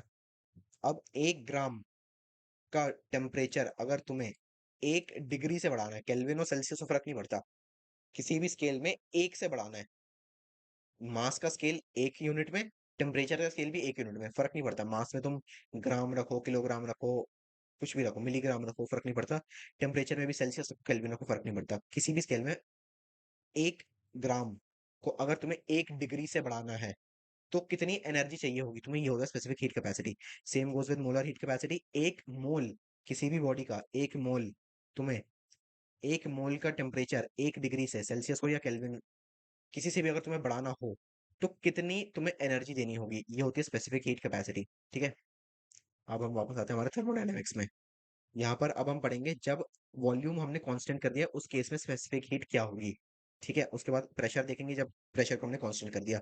ये सारी चीजें तुम समझ जाओगे, फर्स्ट लॉ तुम समझ गए हो, जीरोथ लॉ तुम समझ गए हो, ये सारी चीजें भी तुम समझ जाओगे। उसके बाद टाइप्स ऑफ थर्मोडायनेमिक प्रोसेसेस पढ़ना बहुत आसान हो जाएगा तुम्हारे लिए। ठीक है, आइसोथर्मल, आइसोकोरिक, एडियाबेटिक, सारी चीजें बहुत इजीली तुम समझ जाओगे। अब देखो, स्टार्ट करते हैं उसको पढ़ना। कांस्टेंट वॉल्यूम पे जब स्पेसिफिक हीट कैपेसिटी को तुम, अच्छा इसका फॉर्मूला दिखा देता हूँ मैं तुम्हें क्या होता है। Q is equal to M S delta T. ठीक है, या फिर एस की जगह इसको स्पेसिफिक हीट कहते हैं। इसको तुम सी कर दो, सेम बात है। सीवी हो गया मतलब कांस्टेंट वॉल्यूम, सीपी हो मतलब कांस्टेंट प्रेशर। सीपी जो होता है वो सीवी से ज्यादा होता है। ठीक है, चलो। अब देखो, Cv is the amount of heat required to raise the temperature of 1 kg of a substance, 1 kg of a substance by 1 Kelvin while keeping the volume constant। Volume को कांस्टेंट रख दिया तुमने। अब उसके बाद तुम बॉडी के मास को जो है 1 kg से बढ़ा रहे हो एंड टेम्परेचर को 1 केल्विन से बढ़ा रहे हो। ये हो गया specific heat capacity at constant volume, Cv। ठीक है, in a constant volume process no work is done by the system. पहले बताया था मैंने तुम्हें, जब वॉल्यूम के अंदर चेंज आता है, जब वॉल्यूम के अंदर चेंज आता है, तभी हम वर्क डन की बात करते हैं थर्मोडायनेमिक्स में। अब वॉल्यूम के अंदर चेंज ही नहीं आ रहा क्योंकि वॉल्यूम कांस्टेंट है, तो फाइनल वॉल्यूम मतलब डेल्टा वी मतलब final volume minus initial volume कितना है, जीरो है, क्योंकि ये चीज तो कांस्टेंट रही है ना। तो इसलिए वर्क डन का यहाँ पर कोई रोल नहीं है हमारा। अब देखो, ठीक है, all the heat added goes on to increasing the internal energy of the system. जो भी हीट एडेड होती है वो इंटरनल एनर्जी को इंक्रीज करती है। तो सिंपल बात है, तुम्हें पता है ऑलरेडी। मैथमेटिकली अगर हम देखें, इसका formula, important formula, Q heat energy की सोलो एम एस डेल्टा टी, जो मैंने तुम्हें दिखाया था वही चीज है। एस को बस हमने सीवी से रिप्लेस कर दिया। सीवी क्या है, constant, sorry, specific heat capacity at constant volume. ठीक है, ये क्या है, हीट, एम क्या है, मास, सीवी क्या है, तुम्हें पता ही है, specific heat capacity at constant volume, delta T क्या है, चेंज इन टेम्परेचर। अब सेम देख लो, प्रेशर का क्या केस है। प्रेशर का सीपी क्या है, is the amount of heat required to raise the temperature of 1 kg of a substance by 1 kelvin while keeping the pressure constant. पहले हम क्या करते थे, वॉल्यूम को कांस्टेंट रखते थे, अब हम प्रेशर को कांस्टेंट रखेंगे। The system can expand or contract, meaning this meaning that some of the heat added is used to do work by changing the volume। क्योंकि प्रेशर को कांस्टेंट रख रहे हैं, वॉल्यूम को हम चेंज कर रहे हैं। वॉल्यूम कांस्टेंट है ये तो उन्होंने एक बार भी नहीं बोला ना, उन्होंने क्या बोला है कि कांस्टेंट प्रेशर है, वॉल्यूम चेंज हो रहा है मतलब वर्क डन वहां पे आ जाएगा हमारा। ठीक है, by changing volume in addition to increasing internal energy। ठीक है, for a small temperature change at constant pressure, same formula Q is equal to mcp delta T। Q is equal to M C B delta T. Q क्या है, heat energy, M क्या है, मास, Cp क्या है, specific heat capacity at constant pressure. Pressure को हमने constant कर दिया, पहले हम क्या करते हैं, वॉल्यूम को कांस्टेंट करते हैं, अब प्रेशर को हमने कांस्टेंट कर दिया है। ठीक है, इनटू डेल्टा टी। एक चीज मैं तुम्हें पहले बता देता हूँ, Cp जो है वो Cv से ज्यादा होता है गैसेस के केस में, इसको याद रख लो। ऊपर लिख देता हूँ मैं ताकि तुम ना भूलो, Cp क्या होता है, Cv से ज्यादा होता है। अब देखो, यहाँ से कुछ रिलेशंस होते हैं, इन रिलेशंस को तुम्हें बार बार दिमाग में रखना है एंड यूज करके क्वेश्चन सॉल्व करने हैं। ठीक है, तभी जो है ये तुम्हारा टॉपिक क्लियर होगा। जैसे CP is equal to CV plus R, बहुत इंपॉर्टेंट फॉर्मूला है, नोट्स में डाल दो इसको। CP is equal to CV plus R. R क्या है, ideal universal gas constant, 8.314 joule per KG, joule per kelvin per mole. ठीक है, आइडियल गैस कांस्टेंट ये 8.314, ये इसकी वैल्यू होती है। चलो, CP is always greater than CV, ये मैंने तुम्हें बता दिया। इसको मेयर्स रिलेशन कहते हैं, MEYER। जो लोग बोर्ड्स, ये बोर्ड्स तो चलो, ये तो 11th का चैप्टर है, बट थ्योरेटिकली तुम्हें बताना चाहिए, मेयर्स रिलेशन कहते हैं इसको। ठीक है, CP is equal to CV plus R. Cp is always greater than Cv। अब मोनो, मोनो मतलब मोनोएटॉमिक गैसेस की अगर हम बात करें, मोनोएटॉमिक एक एटम है इसका, ठीक है। मोनोएटॉमिक गैसेस के अंदर अगर हम बात करें तो Cp बाय Cv का रेशो, Cp बाय Cv के रेशो को हम कहते हैं गामा। गामा से डिनोट करते हैं हम Cp बाय Cv के रेशो को। ठीक है, जिसको नहीं पता ये सारी चीजें नोट करते जाओ, जो भी, मैं ये नहीं कह रहा सब कुछ लिख लो वर्ड बाय वर्ड, यहाँ से पीडीएफ से भी तुम पढ़ सकते हो थ्योरेटिकल चीजें, बट जो चीजें इंपॉर्टेंट है एक्चुअल में, जो पेपर में रिपीट होगी बार बार, उसको एटलीस्ट खुद से लिखो। ठीक है, चलो। मोनोएटॉमिक गैसेस के अंदर क्या होगा, Cp बाय Cv का रेशियो गामा आएगा 1.67। डायटोमिक गैसेस O2 N2, ये सारी चीजें, यहाँ पर तुम्हारा आएगा डायटोमिक गैसेस का रेशियो Cp बाय Cv का 1.4। तो यहाँ पर गामा कितना 1.4, मोनोटॉमिक में क्या है, गामा है 1.67। ठीक है, ये सिंपल बातें है। बाकी मोनोटॉमिक के केस में Cp की वैल्यू होती है 5R/2, Cv की वैल्यू होती है 3R/2। ये सारी याद रखने वाली चीजें, इसकी डेरिवेशंस भी होती है, अगर तुम चाहो तो मैं नेक्स्ट क्लास में तुम्हें डेरिवेशन सिखा सकता हूँ। बट अभी के लिए जितना याद रखोगे इन वैल्यूज को, उतना ज्यादा फायदा होगा तुम्हारा। ठीक है, क्योंकि डेरिवेशन को याद करने में तुम्हें टाइम लगेगा। अभी फॉर द टाइम बिंग तुम फॉर्मूला से काम चलाओ, डेरिवेशन को बाद में भी सीख सकते हो जब क्वेश्चंस बनना स्टार्ट हो जाए एक्चुअल में। ठीक है, डायटोमिक गैसेस का देख लो, गामा, इस केस में क्या होगा, Cv। सीवी सिर्फ इंडिविजुअली, यहाँ पर सीवी सीवी का रेशियो है ये। यहाँ पर इंडिविजुअली अगर मैं सीवी की बात करूँ तो कितना आएगा 5r/2, एंड सीबी कितना आएगा 7r/2। ठीक है, ये हो गई हमारी मेन बात। अब बताओ किसी को कोई डाउट है या नहीं, तो फिर हम क्वेश्चंस करना स्टार्ट करेंगे। इस पार्ट को फिर से एक बार थोड़ा सा रिवाइज करा देता हूँ मैं, सिर्फ इतने वाले पार्ट को करूंगा। सीपी कितना होता है, सीवी प्लस आर के बराबर। यहाँ से सारा मैथमेटिकल पार्ट आ रहा है ना, ये पहला डीपी डीप मैथमेटिकल पार्ट है। अब तक मैं सिर्फ मेजरली थ्योरी और छोटे मोटे न्यूमेरिकल्स सिखा रहा था, यहाँ पर एक्चुअल न्यूमेरिकल्स आते हैं, तो इसको सीख लो। CP is equal to CV plus R. CP is always greater than CV. इसको मेयर रिलेशन कहते हैं हम। मोनो अटोमिक गैसेस के अंदर सीपी बाय सीवी का रेशियो होता है 1.67। डाई अटोमिक गैसेस के अंदर सीपी बाय सीवी का रेशियो होता है 1.14। ठीक है, गामा से रिप्रेजेंट करते हैं हम इस रेशियो को। फिर नेक्स्ट, सीबी की वैल्यू मोनोटॉमिक में आती है 5r/2, सीबी की होती है 3r/2। डायटोमिक में सीबी की वैल्यू होती है 5r/2 एंड सीबी की वैल्यू होती है 7r/2। ठीक है, अब इन वैल्यूज को यूज करके क्वेश्चन सॉल्व करते हैं। किसी को कोई डाउट नहीं है तो बताओ, फिर क्वेश्चन प्रैक्टिस करना स्टार्ट करेंगे। किसी को कोई भी डाउट है तो बताओ।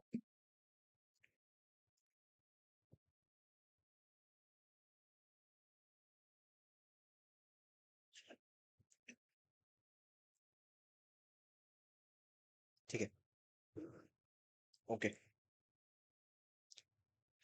चलो क्वेश्चंस देख लेते हैं एक बार।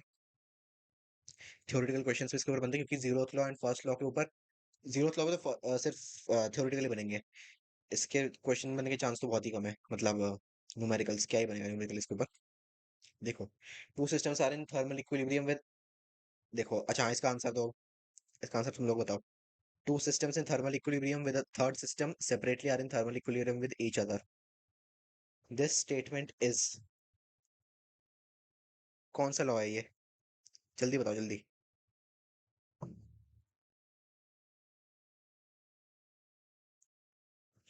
कौन सा लॉ है ये? Two systems in thermal equilibrium with a third system separately are in thermal equilibrium with each other. This statement is first law, second law, third law, zeroth law. कौन सा लॉ होगा?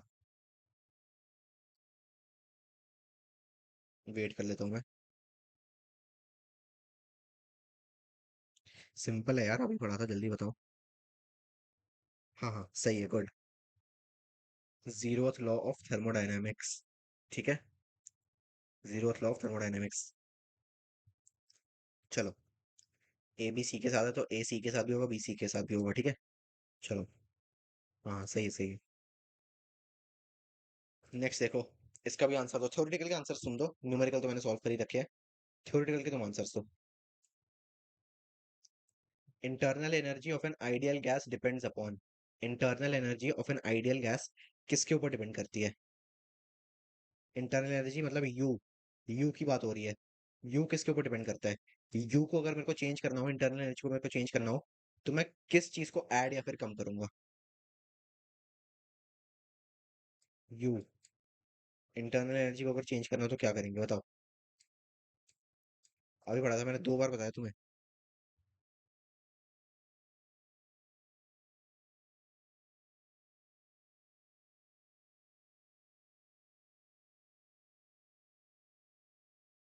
Temperature, very good very good very good. एक से नुजो Suvarna Roy, can you please elaborate? It's possible to crack AIIMS Delhi in 7 months, please reply. देखो यार, एक चीज मैं तुम्हें डायरेक्ट बता देता हूँ। हाँ ए होगा, सही है सबका आंसर। एक चीज मैं तुम्हें डायरेक्ट बता देता हूँ, AIIMS Delhi in 7 months, max to max जो मैं कर सकता हूँ, या फिर कोई भी तुम्हें कोई भी एजुकेटर जो कर सकता है, मेंटोर जो कर सकता है, वो ये है कि तुम्हें एक ब्लूप्रिंट दे देगा, ऐसे ऐसे कर लो, काम कर गया तो कर गया, नहीं किया तो नहीं किया। समझ रहे हो? क्योंकि जो लोग एम्स दिल्ली में जाते हैं ना, उनको खुद को नहीं पता होता कि वो लोग एम्स दिल्ली जाएंगे। इस साल का तो चलो अलग ही केस है, नेक्स्ट ईयर हमें कुछ नहीं पता क्या होगा क्या नहीं होगा। तुम्हें अपने दिमाग में सिर्फ इस चीज को नहीं बिठाना, रखना मेरे को एम्स दिल्ली जाना है, एम्स दिल्ली जाना है। ठीक है, एक वो चीज तुम्हें मोटिवेट करती है, गुड, अच्छी बात है। बट इस चीज को दिमाग में मत बिठा के रखो, क्योंकि at the end of the day हो सकता है पॉसिबल ना हो। इस बार जिसके 720 में 720 आए, वो भी एम्स दिल्ली नहीं जा रहा है, क्योंकि 61 के आसपास बच्चे थे एंड 50 सीट्स है जनरल की। ठीक है, 7 मंथ्स में पॉसिबल है या नहीं, अगर वैसे मैं तुम्हें बोलूँ, हाँ पॉसिबल है, बिल्कुल है। डिपेंड करता है तुम्हें इस टाइम कितना आता है, जीरो आता है, 20%, 30%, 40% कितना आता है तुम्हें, उसको डिपेंड करता है वो। बट स्टिल, तुम्हारा नेक्स्ट 7 मंथ्स में तुम कितना इनपुट दे सकते हो, ये चीज है। ठीक है, उसके ऊपर तुम्हें अगर डिटेल बात करनी है तो मेंटोरशिप ज्वाइन करो। वहां पर हम बात करते हैं स्टूडेंट से वन ऑन वन, तो वहां पर मैं तुम्हें बेटर एक्सप्लेन कर पाऊंगा। बट हाँ, अगर तुम्हें एक डायरेक्ट आंसर चाहिए यस और नो में, तो मैं बोलूंगा यस, पॉसिबल है। ठीक है, झूठी दिलासा नहीं दे रहा मैं, पॉसिबल है। बट बाकी तुम्हारे ऊपर डिपेंड करता है तुम कितना इनपुट दे रहे हो। चलो, अब आ गया हमारा मेन न्यूमेरिकल क्वेश्चन। ठीक है, an electric heater supplies heat to a system 0% से। 0% से भी अगर तुम स्टार्ट कर रहे हो तो है, पॉसिबल है। बेस्ट वे मैं कहूंगा मेंटोरशिप ज्वाइन करो। वहाँ पे मेंटोर जो है वो खुद एम्स के स्टूडेंट्स हैं, वो तुम्हें बेटर बता पाएंगे, वो तुम्हें रोज गाइड करेंगे। एक एक स्टेप पर वो तुम्हें बताएंगे क्या करना है क्या नहीं करना है, डेली टारगेट्स वगैरह तुम्हें देंगे। तो तुम्हें इंटरेक्ट करने का मौका मिलेगा वहां पर। ठीक है। रोहित रंजन, वेरी गुड यार आंसर। 40, बिल्कुल सही है। Very good Rohit. 0% से स्टार्ट कर रहे हो, पॉसिबल है, मना नहीं कर रहा मैं। बट बहुत इनपुट देना पड़ेगा अब तुम्हें। अब तुम्हें ये सोचना है कि प्राइस फॉर मेंटोरशिप देखो, अभी 5000 रुपीज है मेंटोरशिप का प्राइस। और आज लास्ट डेट है, कूपन कोड है मेरा, इसको तुम यूज करके जो है 1000 रुपीज का डिस्काउंट अवेल कर सकते हो। तो 4000 रुपीज इसका इफेक्टिव प्राइस हो जाएगा। 3999। यहाँ पर तुम्हें ये सारी चीजें मिल जाएगी, इस टेम्पलेट को देख लेना। ठीक है, टॉप मोस्ट एम्स के मेंटोर्स है, एमबीबीएस स्टूडेंट्स है, जो रोज तुमसे बात करेंगे। तुम्हें रोज बात करनी है, कॉल पे रोज बात करो उनसे, वो खुद बताएंगे कि उन्होंने अपनी प्रिपरेशन में क्या क्या चैलेंजेस फेस करे थे, और वो तुम्हें डेली टारगेट्स देंगे कि तुम्हें क्या क्या करना है क्या नहीं करना है। ठीक है, वन ऑन वन इंटरेक्शन तो हमारा बेस्ट पॉइंट है, उसके साथ साथ टेस्ट वगैरह सारी चीजें तुम्हें मिलेगी। तुम अभी से अगर स्टार्ट करते हो डेडिकेशन के साथ तो बिल्कुल पॉसिबल है। 40 आएगा, सही है। चलो, इस क्वेश्चन को मैं करवा देता हूँ, उसके बाद फिर देखते हैं आगे। Electric heater supplies heat to system at rate of 120 watt. ठीक है, if system performs work at a rate of 80 joule per second, the rate of increase in internal energy, rate of increase in internal energy मतलब delta U by delta T का ratio पूछ रहा है हमसे। ठीक है, delta U by delta T का हमसे रेशो पूछ रहा है। हाँ, डोरे में सही answer. Delta Q equal to delta U plus delta W, first law of thermodynamics दिखाया था तुम्हें अभी। Dividing both sides by time, सारी साइड्स को टाइम से डिवाइड कर दो। ठीक है, अब delta Q by delta T ये हमें रेशो दिया है। डेल्टा क्यू क्या है, एनर्जी, एनर्जी का रेशो टाइम के साथ निकालोगे तो क्या आएगा तुम्हारे पास। एनर्जी का अगर तुम रेशो निकालते हो, हीट एनर्जी का रेशो टाइम के साथ, तो पावर आता है। एंड ये जो चीज है वॉट में, ये पावर है हमारे पास, है ना। तो ये हो गया power 120। Delta U by delta T तो तुम्हें निकालना है। इंटरनल एनर्जी का change with respect to time, work done का change with respect to time कितना आएगा, 80। ये भी कहाँ है, ये क्वेश्चन में दे रखा है 80, 100। 120 माइनस 80 करोगे, delta U by delta T आ जाएगा 40 जूल पर सेकंड। ठीक है, चलो नेक्स्ट क्वेश्चन देखते हैं। जो लोग अभी भी जीरो लेवल पर है ना, उनको मैं यही चीज बोलूंगा कि फर्स्ट ऑफ ऑल तुम इतने दिनों तक क्या कर रहे थे। मई में पेपर हुआ था, मई के बाद चलो एक महीना बंदा थोड़ा सा वो रहता है, 10 15 दिन 20 दिन रहता है। उसके बाद से पढ़ना स्टार्ट कर दो, क्योंकि जिस दिन रिजल्ट का तो सब लोग वेट नहीं कर रहे थे। जिस दिन तुमने पेपर दिया था, ड्रॉपर अगर हो, जिस दिन तुमने पेपर दिया था तुम्हें पता चल गया था कि सिलेक्शन होगा या नहीं होगा, तुम्हें पता है ना। कोई भी ऐसा नहीं था जो रिजल्ट तक का वेट कर रहा था कि रिजल्ट जब आएगा तब मेरे को पता चलेगा कि मेरा सिलेक्शन होगा या नहीं होगा। हाँ, जो लोग बॉर्डर लाइन पे थे, 600 620 630, उनका समझ में आता है। वैसे नॉर्मली 400 500 वालों को भी समझ में आ गया था कि सिलेक्शन नहीं हो रहा इस साल, तो 10 15 दिन 20 दिन बाद पढ़ना स्टार्ट कर दो अगर ड्रॉप लेना है सीरियसली तो। इतने दिन तक तुम क्या कर रहे थे। फर्स्ट चीज, सेकंड चीज, अभी कौन सा मंथ चले, अभी अक्टूबर स्टार्ट हुआ है, बिल्कुल स्टार्ट हुआ है अक्टूबर। तो मई से लेकर अक्टूबर आ गया, तुम अभी भी जीरो पर हो। मतलब मई, जून, जुलाई, अगस्त, सितंबर। मई को चलो फिर भी जाने दिया मैंने। जून, जुलाई, अगस्त, सितंबर, 4 महीने निकल गए। इन 4 महीनों में तुमने पढ़ाई नहीं की, तो क्या गारंटी है कि तुम नेक्स्ट 7 मंथ्स में भी पढ़ाई करोगे। खुद से ये क्वेश्चन पूछना है एक बार। 4 महीने में तुमने पढ़ाई नहीं करी, वॉट एवर रीजन की वजह से, तुम नेक्स्ट 7 मंथ्स में भी पढ़ाई करोगे, इसकी क्या गारंटी है। क्योंकि जो लास्ट तक टिका रहेगा उसी का सिलेक्शन होगा, है ना। चलो, ये क्वेश्चन देख लो। 2 moles of oxygen, 2 moles of oxygen is mix with 8 moles of helium. ठीक है, the effective specific heat of mixture eight constant volume CV. CV पूछ रहा है हमसे, सीवी क्या होता है, सीवी मिक्स का अगर तुम फॉर्मूला देखोगे, कांस्टेंट चीज है ये। तो कांस्टेंट चीज में क्या आएगा तुम्हारा, number of moles into CV plus N CV two upon N one plus N two. ठीक है, कांस्टेंट चीज है ना, कांस्टेंट जब सीवी कांस्टेंट है तो तुम ये फॉर्मूला यूज कर सकते हो। दो बॉडीज अलग अलग अलग, सॉरी, दो कंपाउंड्स है, फिर दो एलिमेंट्स तुम्हारे पास अलग अलग, एक हीलियम है एंड एक 5 महीने। 5 महीने कैसे, अक्टूबर नवंबर दिसंबर जनवरी फरवरी, बोर्ड्स, हाँ चलो बोर्ड्स वाले 12th उनका फरवरी फिर मार्च अप्रैल मई में होगा ना पेपर तो। ठीक है, अच्छा लास्ट 5 महीने कह रहा हूँ मैं, मई को फिर भी कह रहा हूँ जाने दो। रिजल्ट नहीं आया था, थोड़ा वो था, जून के बाद भी मैं कह रहा हूँ थोड़ा सा चलो सेटबैक आ गया था रिजल्ट देख के सारे बच्चों का, बट स्टिल। ठीक है, सीवी मिक्स में तुम क्या करोगे, number of moles into CV into specific heat plus number of moles into CV2 upon N plus N two, constant है ना, कॉन्स्टेंट जब है तुम यूज कर सकते हो इस फॉर्मूला को। ठीक है, अब देखो एक चीज यहाँ पर ध्यान दो, नंबर ऑफ मोल्स ऑक्सीजन के कितने, 2, यहाँ पे 2 लिख लो।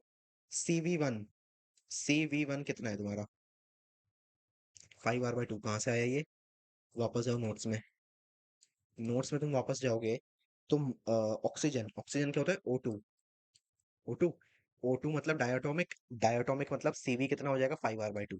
ठीक है, तो यहाँ से आ गया हमारा 5R/2। अब नाइट्रोजन हो N2, कुछ भी हो कुछ भी, फॉर्मूला यही लगेगा, मतलब 5R/2 ही रहेगा, ये कांस्टेंट चीज है, ठीक है, चेंज नहीं होने वाली।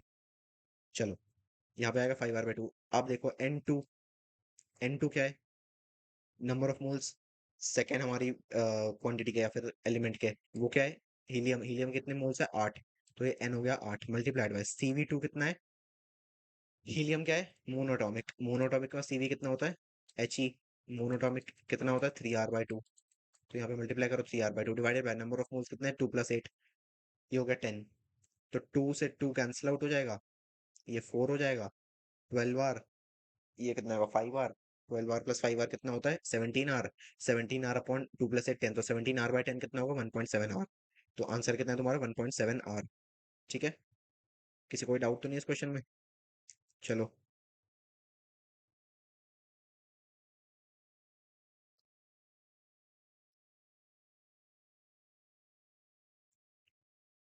1.7R थर्ड ऑप्शन, हाँ सही है सही है सही है, गुड। चलो, नेक्स्ट लास्ट क्वेश्चन देख लेते हैं एक बार। A sample of ideal gas, gamma कितना है, 1.4, मतलब CP/CV का रेशियो दिया हुआ है 1.4, CP/CV का रेशियो कितना है, 1.4, ठीक है, is heated at a constant pressure, ठीक है, at is heated at constant pressure, full stop है। If 100 joules of heat is supplied to the gas, work done by the gas is, मतलब Q कितना है, 100, CP/CV का ratio कितना है, 1.4, ठीक है। अब देखो DQ, बेसिकली हमारा फॉर्मूला क्या था, फिर से जाओ वापस, हमारा फॉर्मूला क्या था, Q is equal to NCV delta T, ठीक है, ये हमारा फॉर्मूला था, सेम U का भी यही था। अब देखो, अब बेसिकली यहाँ पर चेंजेस क्या क्या आए हैं, हमें निकालना है वर्क डन, वर्क डन पूछा ना हमसे क्वेश्चन में, चेंज इन वर्क डन, तो डेल्टा की जगह डी भी तो दे सकते हैं, डिफरेंशिएट कर देंगे, बहुत ही माइन्यूट अमाउंट है ना, तो डेल्टा की जगह हम डिफरेंशिएट भी कर सकते हैं। ठीक है, डेल्टा रखना चाहो रख सकते हो, उसको कोई दिक्कत वाली बात नहीं है, बट चेंज है, ठीक है। अब देखो आगे क्या आ रहा है तुम्हारा आंसर, 56.54, नहीं यार 56.54 नहीं आ रहा, फर्स्ट वाला ऑप्शन है। रोहित, मैं सोल्यूशन बता रहा हूँ, कहाँ पे गलती हुई है वो चेक करो, बट कोई बात नहीं यार, अच्छी बात है, तुम अटेम्प्ट तो कर रहे हो एटलीस्ट, गुड। साथ साथ अटेम्प्ट करोगे, क्वेश्चंस इनके नहीं बनते हैं, लंबे टाइम तक याद रहेंगे, अगर तुम गलत करोगे तो ज्यादा लंबे टाइम तक याद रहता है। ठीक है, तो change in work done, work done क्या होता है, DQ माइनस DU, तुम्हें पता है। डेल्टा W क्या है, Q - U, फर्स्ट लॉ से, तो N number of moles into CP - CV dt, number of moles into CP - CV × dt, ठीक है। ये N और dt तो कांस्टेंट है ना, ये कॉमन आ गया बाहर, माइनस में एक में CP आएगा एक में CV आएगा, ठीक है। हीट एनर्जी के केस में क्या आएगा, CP, एंड इंटरनल एनर्जी के केस में CV। अब देखो DW/DQ कितना आएगा तुम्हारा, बेसिकली हम क्यों कर रहे हैं ये, हम इसको डायरेक्टली भी माइनस कर सकते हैं, इसको बेसिकली इसलिए कर रहे हैं क्योंकि हमें गामा की वैल्यू निकालनी है, तो गामा के लिए हमें समहाउ CP और CV को डिवाइड करना पड़ेगा, वरना आंसर नहीं आएगा। ठीक है, CP और CV को हमें डिवाइड करना पड़ेगा, आंसर नहीं आएगा वरना। चलो, अप्रोच को समझो ऐसे, वरना इसको तुम डायरेक्टली कैसे सॉल्व करोगे, तुम्हें एलिमेंट का नाम तो नहीं बताया, तुम्हें नंबर ऑफ मोल्स नहीं पता होंगे, टेम्परेचर नहीं बताया तुम्हें, वो भी नहीं पता होगा, CP CV का सिर्फ रेशियो पता है, नहीं निकलेगा ना वहां से, डिवाइड करो वहां पर। ठीक है, DW/DQ से डिवाइड कर दो इसको, तो N से नंबर ऑफ मोल्स, DT ये सारी चीजें कैंसिल आउट हो जाएगी, कैंसिल आउट करो इसको, DT से DT कैंसिल आउट करो, CP - CV/CP, तो DW/100, DQ 100 है, ये तो 100 है ना, क्वेश्चन में दे रखा है 100 जूल्स, यहाँ पे 100 पुट करो into CP CP minus CV bye CP, इसको 1 - सीवी बाय सीपी भी तो लिख सकते हैं ना, कोई दिक्कत थोड़ी है इसमें। 1 - सीवी बाय सीपी भी तो लिख सकते हैं ना इसको, सेम बात है, इसलिए इसकी जगह 1 - सीवी बाय सीपी रखा है। अब सीपी बाय सीवी क्या है? गामा। गामा कितना है? 1.4 मोनोटॉमिक का, है ना। गामा कितना है? 1.4 मोनोटॉमिक का। और गामा क्या होता है? CP by CV. तो सीवी बाय सीपी क्या होगा? इसका रेसिप्रोकल। रेसिप्रोकल कर दो ना। समझो, सीपी बाय सीवी कितना है? 1.4। ये कहाँ है? ये हमें दे रखा है क्वेश्चन में, गामा। तो हमारे पास सीवी बाय सीपी आया है, तो हम सीपी बाय सीवी का रेसिप्रोकल कर देंगे तो 1/1.4 नहीं हो जाएगा? तो 1 - 1/1.4 कर दो इसको, सीवी बाय सीपी। कहाँ से रेशो आ गया हमारा? यही तो हमें करना था। अब 1 - 1.4 is equal to DW/100। Solve करोगे इसको, तो ये आएगा 0.4 अपॉन में 1.4। पॉइंट से पॉइंट कटेगा तो 4/14। 4/14 कितना होता है? 2/7। 2/7 इज इक्वल टू DW/100, है ना। तो DW कितना होगा? Change in work done. Change in work done कितना है? 1.4 डायटोमिक का होता है। हाँ, एक सेकंड रुको। क्वेश्चन, एक सेकंड, क्वेश्चन बन जाए उसके बाद देखते हैं इसको को। कहाँ था मैं? 4/14। 4/14 इज इक्वल टू 2/7। ये आ गया हमारे पास। DW कितना है? 2/7 इंटू 100 कर देंगे इसको। 100 को साइड लेके जाओ, मल्टीप्लाई कर दो, 200/7 कर दो, 28.57 जूल आ जाएगा आंसर। ठीक है। 28, इसको काटो ना, इसको डायरेक्टली मल्टीप्लाई करो ना। 2 सा 14, नीचे 6 आया, 0 8 जा तो 28। स्टार्टिंग में देखो 28 कहाँ आ रहा है, तो 28 यहीं पर आ रहा है, तो 28.57 आएगा आंसर। रंजन, एक बार सोल्यूशन चेक करना, बाकी लोग बताओ समझ में आया या नहीं आया, उसके बाद चेक करेंगे। ठीक है। और कोई क्वेश्चन रह तो नहीं रहा तुम्हारा? नहीं, ठीक है। चलो, एक से रुक जाओ। हाँ ठीक है, सारी स्लाइड्स कवर हो गई है। ओके। ठीक है, ठीक है, क्लियर है ना। डायटोमिक, हाँ डायटोमिक ही तो है। मोनोटॉमिक गलती से निकल गया वो यार। डायटोमिक मेन, डायटोमिक मोनोटॉमिक से मतलब नहीं है, हमारे पास रेशियो है। रेशियो को डाल के सॉल्व कर दो। ठीक है। चलो, 28.57 आंसर आ जाएगा। किसी को भी डाउट नहीं है तो बताओ, फिर लेक्चर को एंड करते हैं। कैसा लगा लेक्चर, लास्ट में मेरे को बता देना। सोल्यूशन, डीपीपी का सोल्यूशन, चलो मैं इसको डिस्कस ही कर लूंगा नेक्स्ट क्लास में, अभी सोल्यूशन नहीं दे रहा मैं। डीपीपी जो है ना, उसको डिस्कस कर लेंगे नेक्स्ट क्लास में, ठीक है। टेस्ट सब लोग दे देना जिसने नहीं दिया, बहुत ही इंपॉर्टेंट टेस्ट, 720 नंबर का है पूरा। सिलेबस फिजिक्स का अगर मैं तुम्हें बता दूं, जिसको नहीं पता, जिसने अभी तक टेस्ट नहीं दिया, आज दे दो। सिलेबस बता देता हूं मैं तुम्हें टेस्ट का क्या है, क्या नहीं है। एक से रुक जाओ। चलो लास्ट में बता देता हूँ। हाँ, जिसको नहीं पता उसको बता देता हूँ मैं।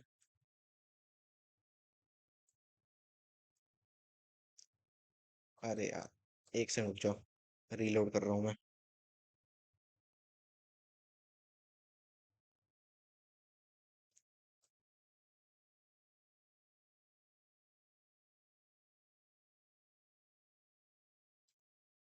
ठीक है।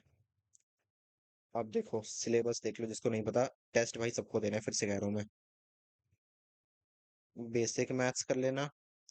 वेक्टर, आसान आसान क्वेश्चन है इनके तो।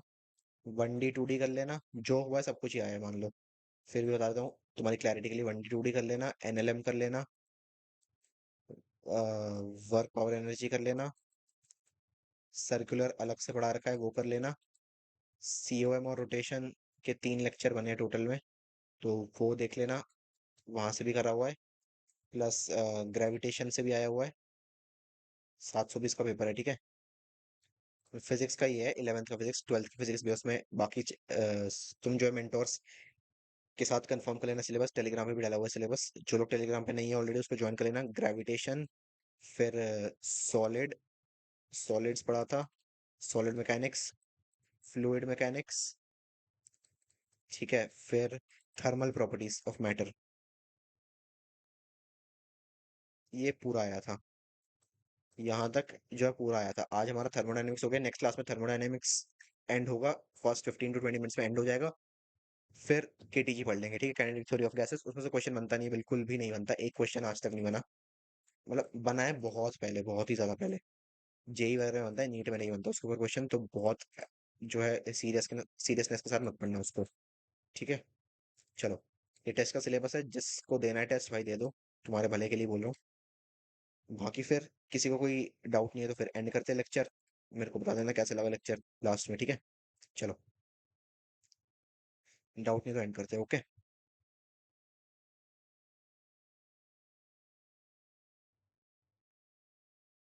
Okay okay, bye. डीपी भी तुम्हें मिल जाएगी, सॉल्व कर लेना उसको। चलो, बाय।